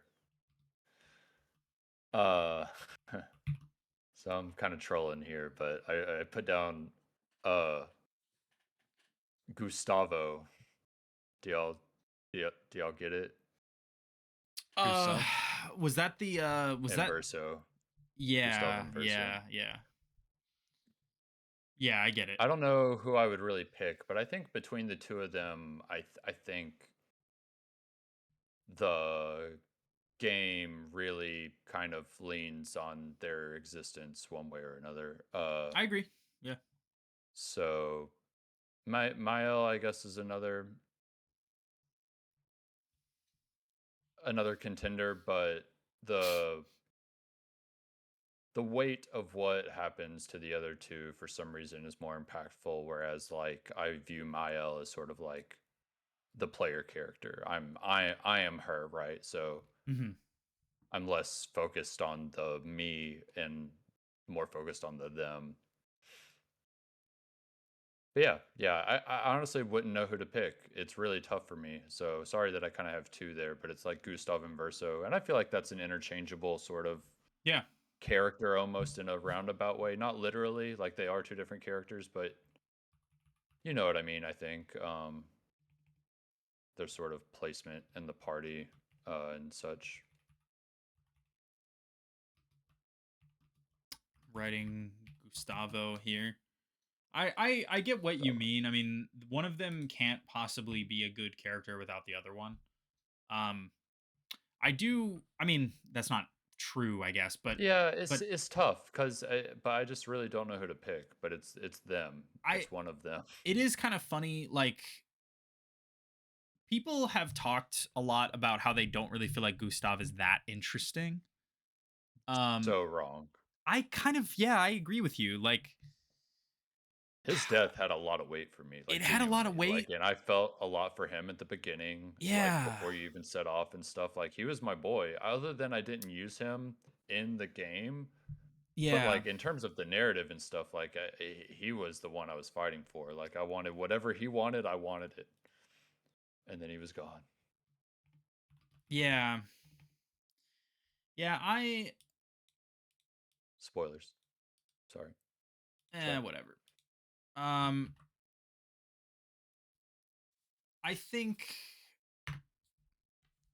Gustav is an interesting character because there's not like a lot going on with him. He's really just reacting to things throughout most of the game. You don't really start getting like you get a little bit of backstory at the start, and then there's like a big gap where he's just basically in shock for a Yeah. lot of the middle part. And then he starts to I think the thing that makes his death really impactful is that he starts to have a comeback. Like he starts feeling like he has agency again. Like they can do this. Like they're making progress. They have a plan. There's things going on. They picked the exact right moment to kill him. Is what I mean. Yeah. Like the exact right moment because he it got to the point where he started to feel like okay, we're settling into a rhythm where this is the protagonist. He's going to do some shit. We're going to get to the end. We can kind of see the path. And then as soon Yeah. as that path becomes clear, they're like, bam, all right, see ya, idiot. And it's cool. I like it. And I think that's impactful and Verso the reality of who Verso is as a character as that unfolds makes Gustav more interesting. So and vice versa. So I think they do work well together. And it makes sense to put him here. Even though it's technically cheating and I will be sending you a detention slip. Um okay. Merced. It's Renoir. Nice. It's Based. Renoir for being the father that nobody ever wants to have to be, but is completely Based. necessary. Yes. I loved the way that it was funny because me and Chandler were actually just talking about if we had our stuff picked last night. And it just like dawned on me immediately. I had somehow completely forgotten how much I loved Renoir as a character because he's the archetypical like father that has to do literally fucking everything right, and everyone has to fucking hate him at the end for being correct in everything. Yeah. So or at least from the perspective of the family. Everything that he was doing was just for the betterment of the family. Um yeah, I liked his character a lot. So Yeah, I had a pretty long list of options here, which included Renoir. He is as far as villains go, they don't give him a lot of screen time for obvious reasons. They probably didn't want to have to pay Andy Serkis that much. But they also didn't need to because he's very menacing from the first minute, and then for him to go away for a while basically ensures that when he shows up next and Gustav is killed by him, it is very menacing, right? And they kind of build up this myth around him, and then for him just to be a guy who a disappointed father is pretty fascinating. I think the thing about Renoir that really works is the stuff as the story gets revealed and the reality of the world gets revealed. His station goes from basically being a psychopath for the purposes of the narrative, somebody who just kills a bunch of people seemingly indiscriminately, to like vaguely understandable. Yeah. So Especially, yeah, by the end of the end, you're like, all yeah, of his actions become morally ambiguous, right? yeah, yeah. and I mean, also he doesn't really see them as people, right? I mean that there's also Yeah, that part. exactly. Like Um, you could 100% support his worldview depending on like how you perceive the painted people, yeah, which makes it which I think just makes it an even better character overall. Yeah. 'Cause, like, Yeah. yeah, it is a good choice because I mean, who wouldn't save their family? Like the number of people who would save their family and would be completely okay with killing like hundreds of people, it's probably pretty high. So, yeah, especially if you don't know those people or you don't perceive them as being real. So, yeah. This list for me was this was actually the hardest category, funnily enough, and I think that's because I mean Claire Obscure has a veritable full list of characters, and you'd be justified in picking almost any of them because they all have a lot of flavor and a lot of interest. Like I have Minoko on my short list as well. Really, really funny, really interesting character. I mean, obviously he doesn't have a huge arc or anything, but just the role he plays, the performance of the English voice actor, um, his character design, all that stuff is insanely appealing. And then the other game that was heavily represented on my short list is Dispatch, and there's a shitload of characters in Dispatch that I think are really interesting. Um, this is kind of almost I initially didn't even consider this character because it feels like a little bit of a cop out, but the Robert, like Mecha Man, the main character of Dispatch, is actually kind of the core of that game, really. Oh yeah, So, dude. No, I mean obviously, I but mean, there's something. It's funny. I almost never pick the player character in these instances. I think mm, calling him the player character for purposes of Dispatch is kind of fucking silly because it's a movie, really. But there is yeah, something yeah, about I don't know, his role as kind of the punching bag of the rest of the cast, like both physically and emotionally. He's also like his own punching bag. He kind of beats himself up a lot. But then the dynamics between him and the rest of the characters, the moral center that he represents, kind of and then there's the fact that he's played by Aaron Paul, and like a legitimate actor and star, and someone who did not phone it in any way, even though he very easily could have, and who really put like a lot of effort and emotion into the line reads and things like that. I actually think the whole Dispatch voice cast of all the main and side characters is excellent. It's really yeah. like the tertiary voices that are pretty bad, really. There's like a bunch of random voice work in that game that I think is distractingly not good. But um yeah, but there is just something about that I think if they don't nail him, they don't have a good story. And it all hinges there. And I think yeah, his arc is unbelievable, and that game in general is unbelievable. So um I had to give it to him. Kind of a late decision. I decided that this morning after for a while thinking that I was gonna put Golem from Dispatch, just specifically because he's funny, and that scene where he's wearing earbuds outside of the bar, and I was like, does a rock have ears? He's wearing wired earbuds too, like the Apple wired earbuds, but he's like a big rock guy. I don't know. Shit was Yeah, I don't excellent. know any of the. I never played it, but I heard it's Um, very funny. yeah, really liked it. Um, Next category, I think it's my turn again to go first. This is favorite multiplayer experience. I'm not gonna fucking beat around the bush, man. It's Arc Raiders. I mean, what are we doing here? Like this. Let's not pretend. Let's not pretend. There's no need to say anything else. There are obviously Counter Strike, Deadlock. We played a lot of those, but they're not 2025 releases. But I have a even if question. they were, I still think I would pick this. What? Do co-op Yeah. games count? Yes. Yeah, it's probably Night Rain for me then. I Yeah. had I would have infinitely more expected that. enjoyment. Yeah. Yeah, I yeah. would have expected that. Merced? It's Arc Raiders. It's not even close. Yeah. Kind of figured that.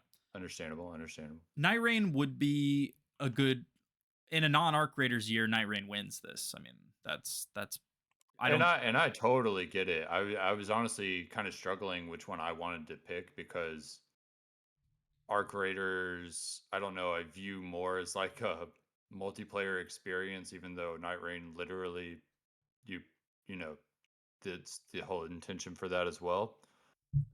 But yeah, I just ultimately enjoyed Night Rain way more and poured in way more hours. So I was like, yeah, I'll just go with that. But they're both so good, and Arc Raiders is, it deserves all its flowers. Night Rain's good. I think it's good that we ended up playing Night Rain again. I actually would like to Because play more of it. Yeah. Me too. Yeah, with you Good. guys. Yeah, me too. It's yeah. I needed that reminder of how fun that game was because it's very fun. I think the main thing for Arc Raiders is the social experiment aspect of it. I think just fucking it's got me by the balls. I love it. I love it so much. I Yeah. love interfacing with like other random ass people who don't have to be kind to me but choose to do so anyway. Like or like share their experiences or information that they might have or things like that. I don't know. I think Arc Raiders is fucking phenomenal. It's just crazy. I think my second would probably honestly be 2XKO because it's the first fighting game that has given us like the ability to play together in a tag team format. Is that fully released? It's No. been very fun. No, it's not. I mean it releases in like 2 days. Yeah. Oh, really? It releases in 2 days on console. I don't even know what we would call like fully released, to be honest. I don't mean, know what beta, else they would. right? It's been in a beta. Yeah. I Yeah. don't even know. I truly don't. Are they I don't know what monetizing they it yet? consider Is it. there skins or anything? Yeah. Yeah. There is. Oh, well, Yeah. there's your answer. I don't. Why'd you even ask It that could be- it question could then be at the beta. beginning? It About could be Deadlock. beta or it could not be. Wait, about Deadlock? Yeah, Huh? remember you were like, when can they start monetizing a game?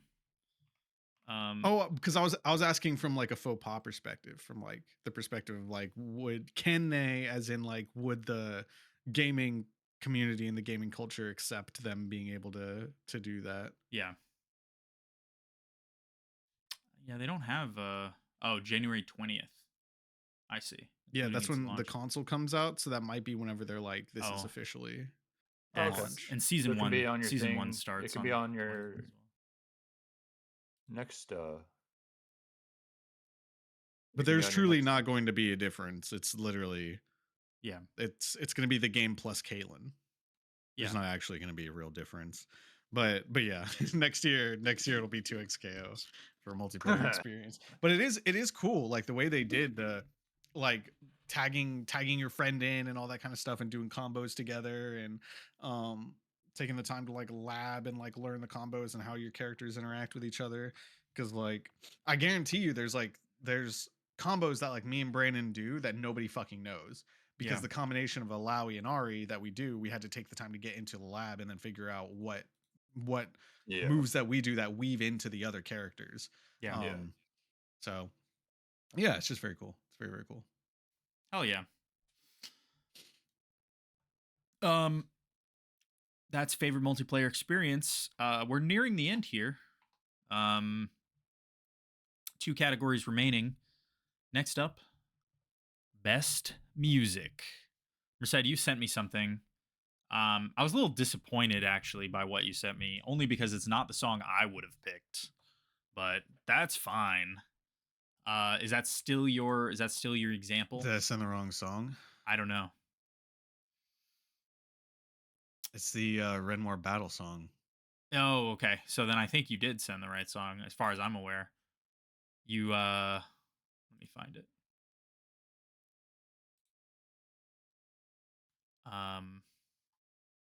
Because it's fucking. I pay for YouTube Premium Lite because it's $8.99 instead of like 19 or 20 or whatever the fucking full premium is, and it's ad free for everything except music. Whatever they fucking categorize music as under, they manage to keep it separate.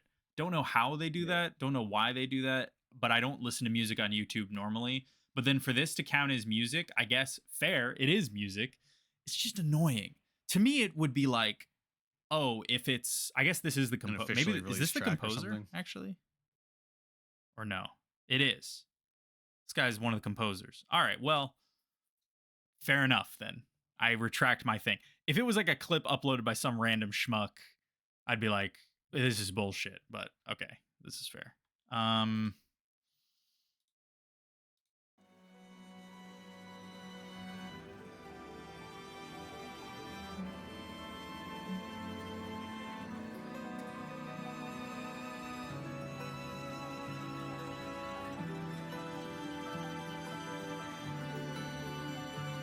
really gets amazing at like I think like a minute and a half, 2 minutes in. But yeah, I think this is the Yeah, better go- part.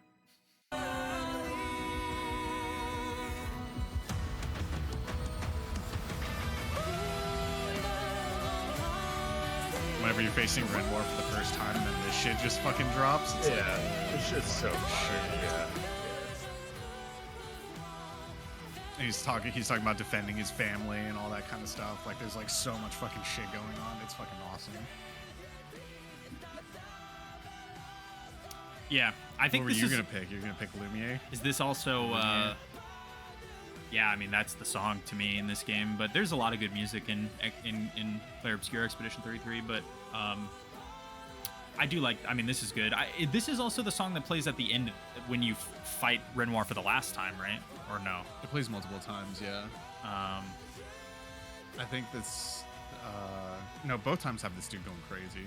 Yeah. But Yeah. Yeah, it's cool. There's I mean, you could pick a lot of tracks and you wouldn't It's be a wrong. great sound. I mean, like, Yeah. it is a great soundtrack. It's kind of fucking insane. Yeah. How they just nailed everything.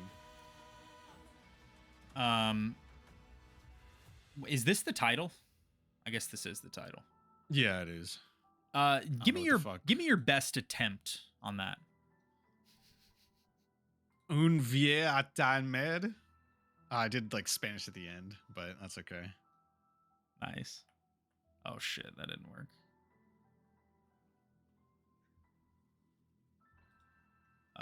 Paste without formatting. Thank God. Okay.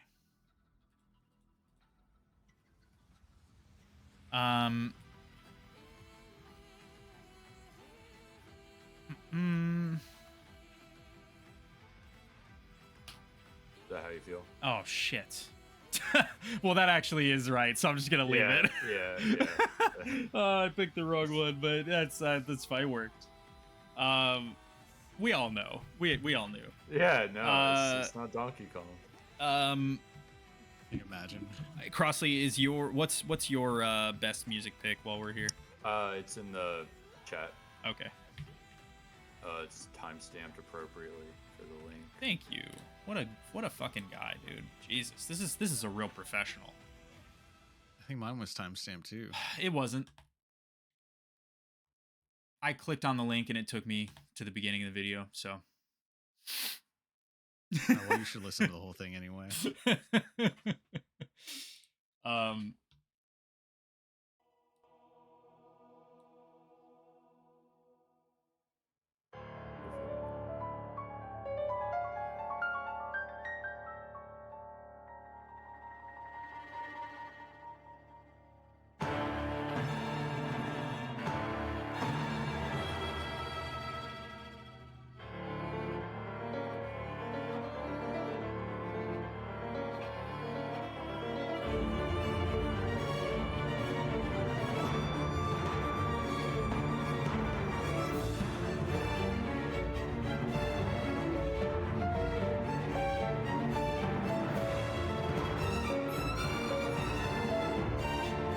But, you know, their music's always great.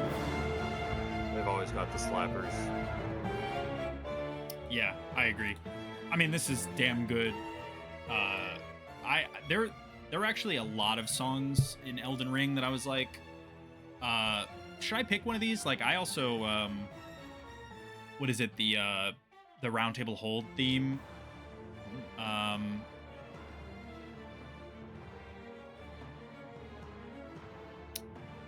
don't remember the name of it, or maybe it's I don't know. I think Yeah, it is I the can Round Table remember Hold theme, but yeah, there is something like almost like absurdly too good about Elden Ring music. Like it is from regular Elden Ring to Night Rain to whatever, they just nailed all of it very consistently. Whereas like going back to like Dark Souls and you know, even Bloodborne and all that stuff, there's specific tracks from those I always love, but the battle music was always something I couldn't listen to outside of the context of the battle itself. there's something about Night Rain and Elden Ring that even the battle music is like very listenable. Like it's just good symphonic composition.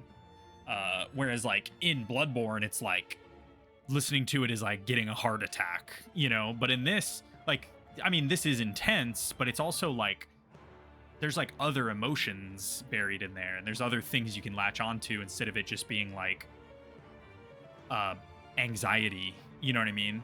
Yeah. And that is something that I think FromSoft has gotten better at doing over time, for sure. I'm so curious.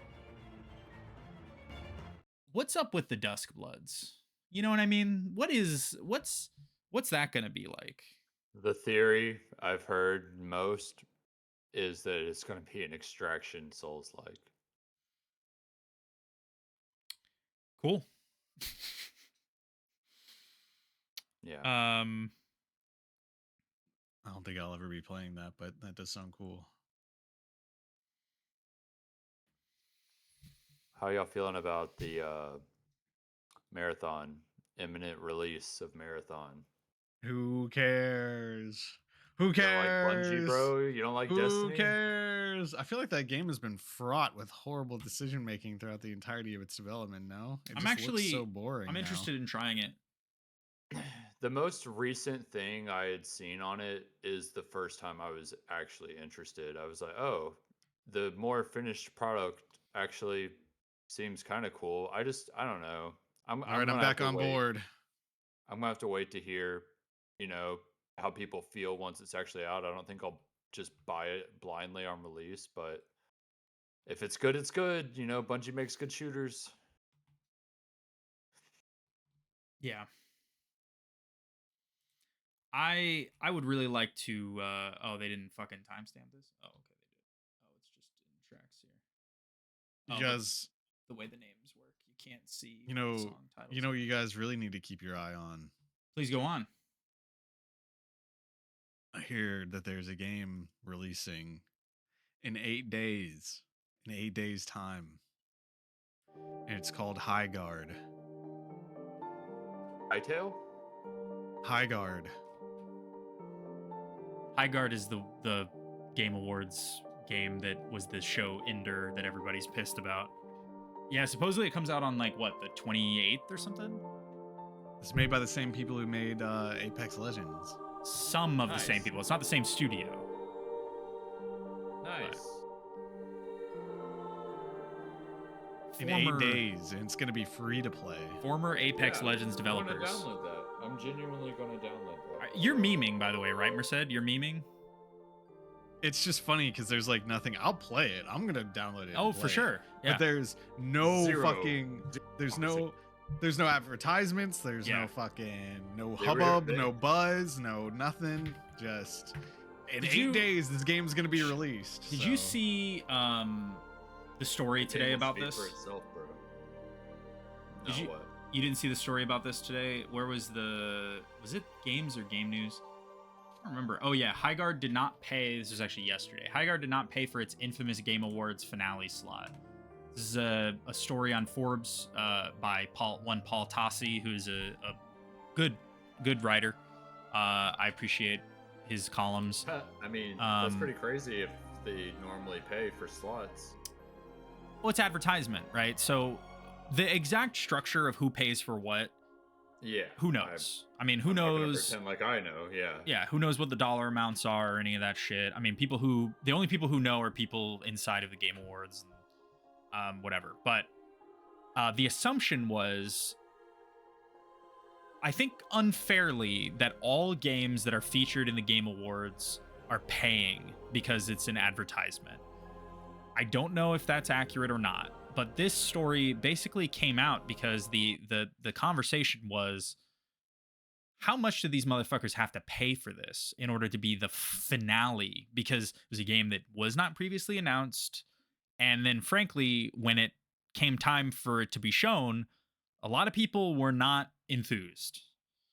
So, including us, I think we were like, yeah, we'll try it. But we weren't like, wow, what a show ender, you know? Like, Yeah, this was Yeah, this was hugely whatever. I mean, I'm always excited for, in theory, these people, whoever is developing this. I guess some people related to Apex, but Yeah. whoever's making it, I'm excited and rooting for them. But Yeah. yeah, this was a weird way to end the show for sure. So here's the part of this story that I found interesting. It's a January 26th release date, now just over a week away, and has not done any additional marketing whatsoever, not even a tweet. I've recently been made aware of a recent major That's preview crazy. event for the game. So apparently there was a preview event that has not yet been advertised or was previously made known. Embargoed, maybe. Yeah. Well, it's for sure embargoed. Coverage of it will no doubt begin next week. So, sometime throughout the week, impressions are going to start coming out. Starting your actual marketing campaign a week before release is a choice, particularly when you think you'd want to preview characters and modes and such to try and turn that initial negative sentiment around. So, because a lot of people, including us, I think, have ideas about what the game is, but we don't really know, right, until we play it. It's pretty unclear. Yeah. I mean, like you Yeah. said, I think we get it, but it could be one of those things that's super unique or super generic. Yeah. Yeah, very unclear. But yeah, it is a pretty funny thing. But that's why I thought Merced was memeing, because if you okay, let's back out of the story and then just look at the comments. Um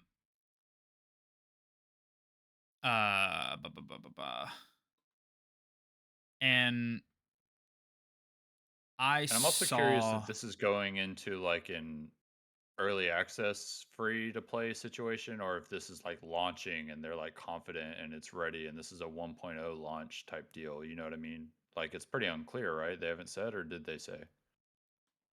Does this have a uh website? what's that? Does the game have a website? Uh, Yeah. yeah, I'm looking. I'm going. I'm going to the site. I'm digging. Wait, what was unclear? Is this going into like an early access free to play launch or a like 1.0 launch? I think it's I supposed assumed it was 1.0. I think it's supposed to be 1.0, yeah, but I guess we don't know for sure, but I think it is. Because I was wondering if it's like a Um deadlock situation and they're like not marketing it because it's not even going to Well, be.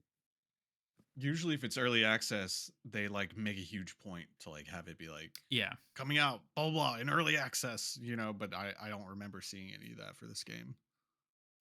Yeah, yeah. On Steam, it just says planned release date.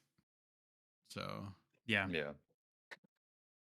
Okay. Yeah, I think people and it's funny, now that I'm looking at the comments, this wasn't I don't know if this is the same comment section I was reading earlier, but I saw a lot of negativity, like a lot of negativity, which is funny because again, I feel pretty neutral about this game. It could be good, it could be bad. I need to play it to know more. But people were like really shitting on it uh when I was looking at it, which is interesting. I would say that the way that they've done this, there was something here that was kind of interesting. Uh, Somebody said it feels like, oh yeah, I feel like the game might have initially been designed to shadow drop right after the Game Awards announcement, but it got delayed for an unknown reason at some point. I actually think that's probably true. I That's mean, it feels I could true. see. Yeah, I could see. having having no knowledge of anything, it's just one of those things that I'm like, that would make sense, especially the fact that they've had no marketing to follow up on that.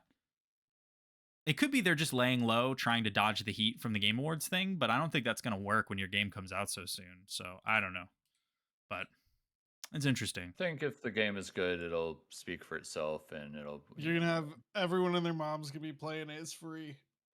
It is free. It's Yeah, fucking free. is Everyone's free. gonna play it anyway. I want to try it. Back to best music.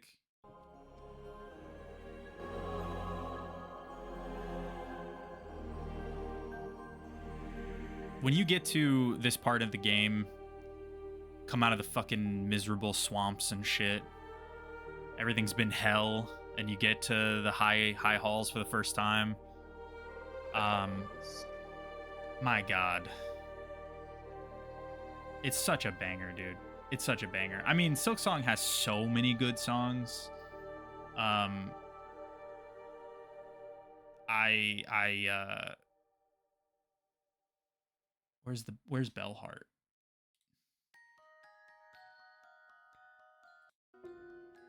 Bro. Fuck. That's pretty good.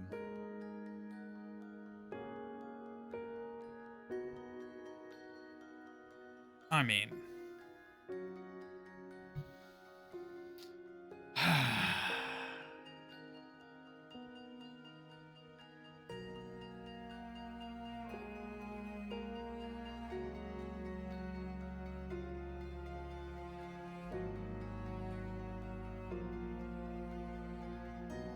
they can't keep getting away with this.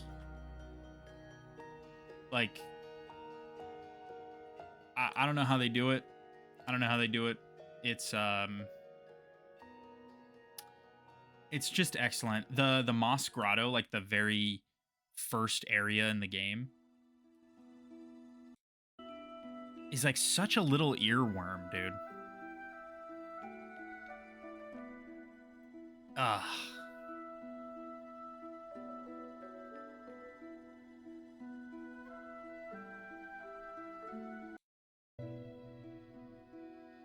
Yeah.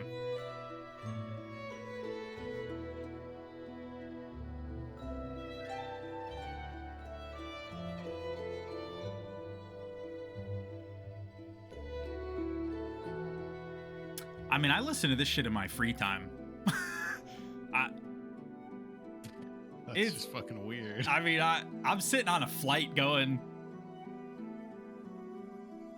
I listen to video game music all the time, so I mean, I do too, but there's definitely like categories of, yeah, I mean like yeah. shit that I don't, hear Yeah. about anyone else. Like, the weird shit that's like not even music even. Oh, like ambient and stuff like that. Yeah, just anything really. Yeah. If I fuck with it, I fuck with it. I think High Halls is my pick, but I mean, it wasn't even a question for me of which game I was gonna pick. It was just which song. That's how strongly I feel Yeah. about. Yeah, I struggled with that too, is picking the song, but I knew it was going to be a Night Rain song.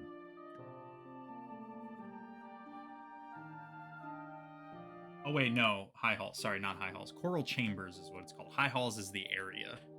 That's my bad. Yeah. Excellent game. Yeah. Excellent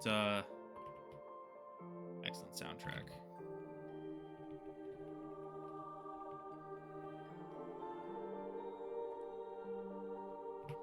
A lot of colons this year, by the way. Claire Obscure, Expedition 33, Elden Ring, Night Rain, Hollow Knight, Silksong. You know what I mean? I think, oh yeah, Chronos. I played Chronos this year. That was Chronos, what I played. The New Dawn. It's a good game, dude. Yeah. Is that going to be on your top 10 list? For this year, yeah. Yeah, I'd have to put it on there. It's good. It's really good.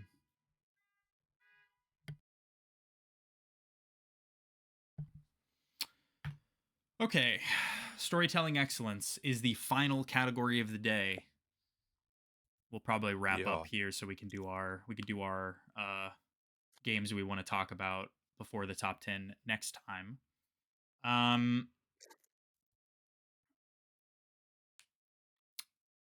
Crossley, I correctly predicted Claire Obscure Expedition 33 for you. Anything that you feel like saying about it? Yes. Okay. I don't know if you guys know this about me, No, never met you. but I turned 33 in November.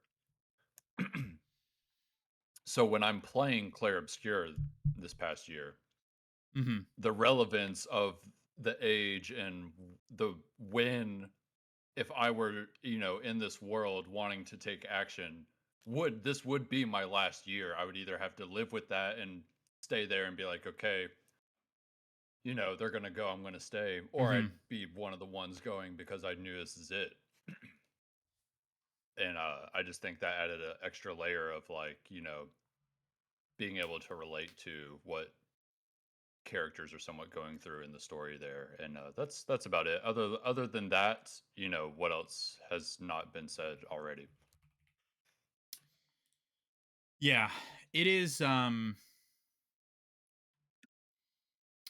we've for sure said this before. It is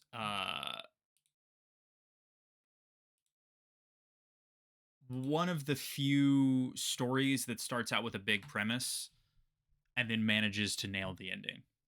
And I think that is something that is so unbelievably rare. Um,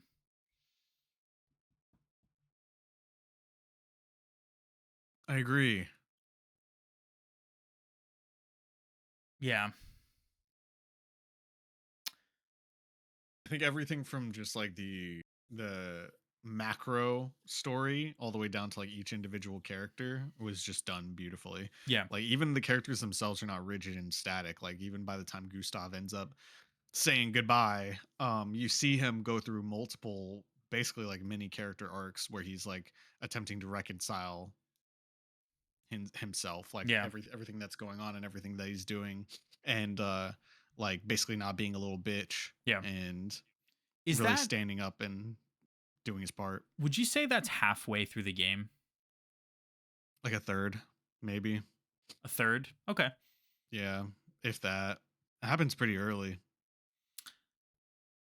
I'm struggling to Yeah. remember, but I mean, as somebody who didn't do any of the side content before going to the end game, there at the very end when they say, "Hey, go to the place and do the thing," um, I maybe had a different play clock than some, but I would say for me, it definitely felt, yeah, maybe a third is accurate. Um, it felt like you'd been with him for a while though, which is an achievement on their part, for sure, Yeah, I think it was the right time to choose to for sure, ice him if yeah, you're gonna ice him. agreed, yeah. They could have done it at that Paintress fight, and then you got to go and face. They could have waited. You know what I mean? But yeah, Oh yeah, they could have, but then you wouldn't have nearly enough time with Verso, and then yeah, because Verso, you have to love Verso by the time you learn about him and how he relates to the painting and everything. yeah, For any of his, to make it to where he doesn't come off as like a giant selfish asshole, you have to spend like a retarded amount of time with him as a character. yeah, yeah, yeah. I mean, yeah. It is really. I'm just thinking about it more and more and being like, damn, is mine also Expedition 33? Um, there is something, just the scope, scale, and execution of the story that is just massively impressive. It's probably one of the things that is the strongest about the game for sure, is just how well they managed to tie everything together. Um, yeah, And it really, manages to not feel rushed or like some plot points don't feel as if they're like hammed in or anything like that. So yeah. Is this everything that also, happens feels fairly natural. is this your pick, Merced? Yeah.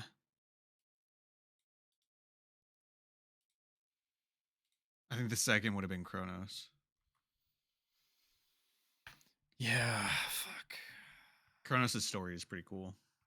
I can't even think of what my second would have been. Maybe Monster Hunter. This guy's fucking with us. Yes. Yes. I Monster Hunter hate did that. an amazing job. I hate you both. What actually would your second be? Do you have one? I genuinely can't think of anything. Let me look at some of my shit I have written down. I'll tell you what I'm between right now. It's Dispatch in this. I mean, I think Dispatch is like the obvious one other than this, but I didn't play that. Right? It's like a story. Like yeah, I mean it's just really well done. It's in a way that shocked me. I mean, it's 8 episodes. They're about an hour-ish, hour and a half long each, and each time I was eager to get back to it, eager, chomping at the bit. like the way they choose, where they choose to end each episode, and then how each episode picks up. Every single thing about it is just insanely highly executed, like very well done. In a way that, I mean, I don't like superhero stuff that much. I'm fine with it. It's not like I don't hate it. It's not my favorite thing. The world that they created and the characters that they put in there made me um care about stuff that I wouldn't normally be that interested in. And yeah, and it is really just on the same, and that's why the choice is tough, is because in the same, it's the same level of execution as Clair Obscur, just the scope is different, obviously. Like, the game is dialed in, it's much shorter, it's much more focused. But in that span of time, they managed to do what Clair Obscur does over a longer runtime, which is like really make you care about the characters, really draw you in. And when some of them die or go away or whatever, you do feel like bad about it. Um,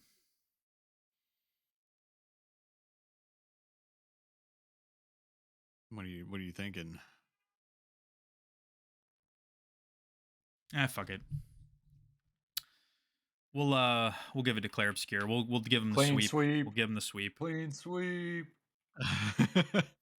Why not? I don't think, has this ever happened before? I think just for us? nails it at every level.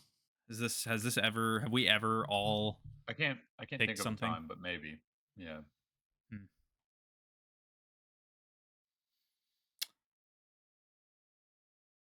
Damn. Yeah, I mean, in terms of story, it's like I feel like everything about that game is predicated by how fucking good that story is. Yeah, I agree. You're absolutely right. Yeah, it was And close. SKA. SK is amazing. That was another of my possible best characters. He was almost mine too.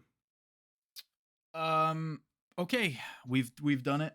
It took a little while, but we got there.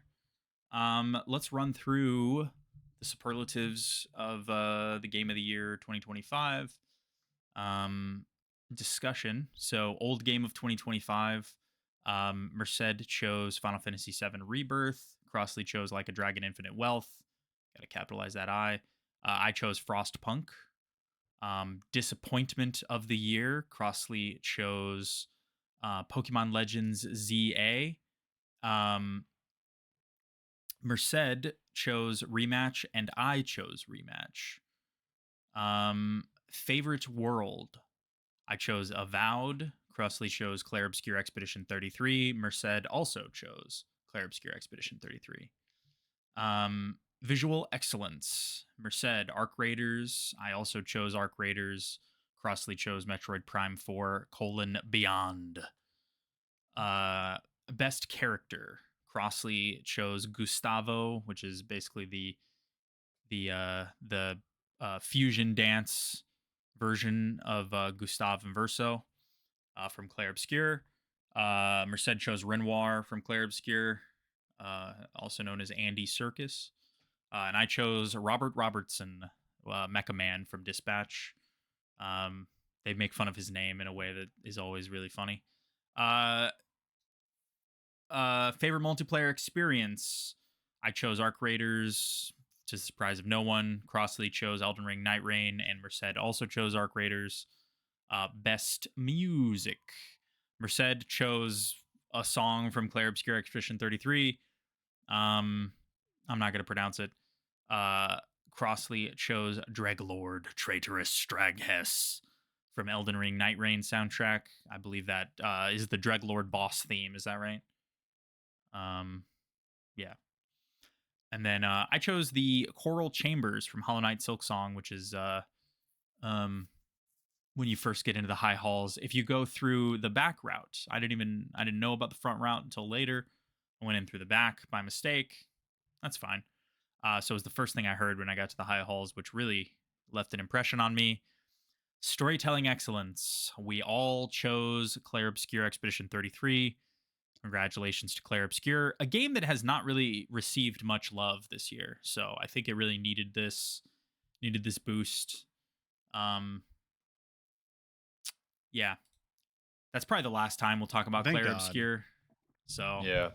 I think that's yeah, absolutely. That's probably enough.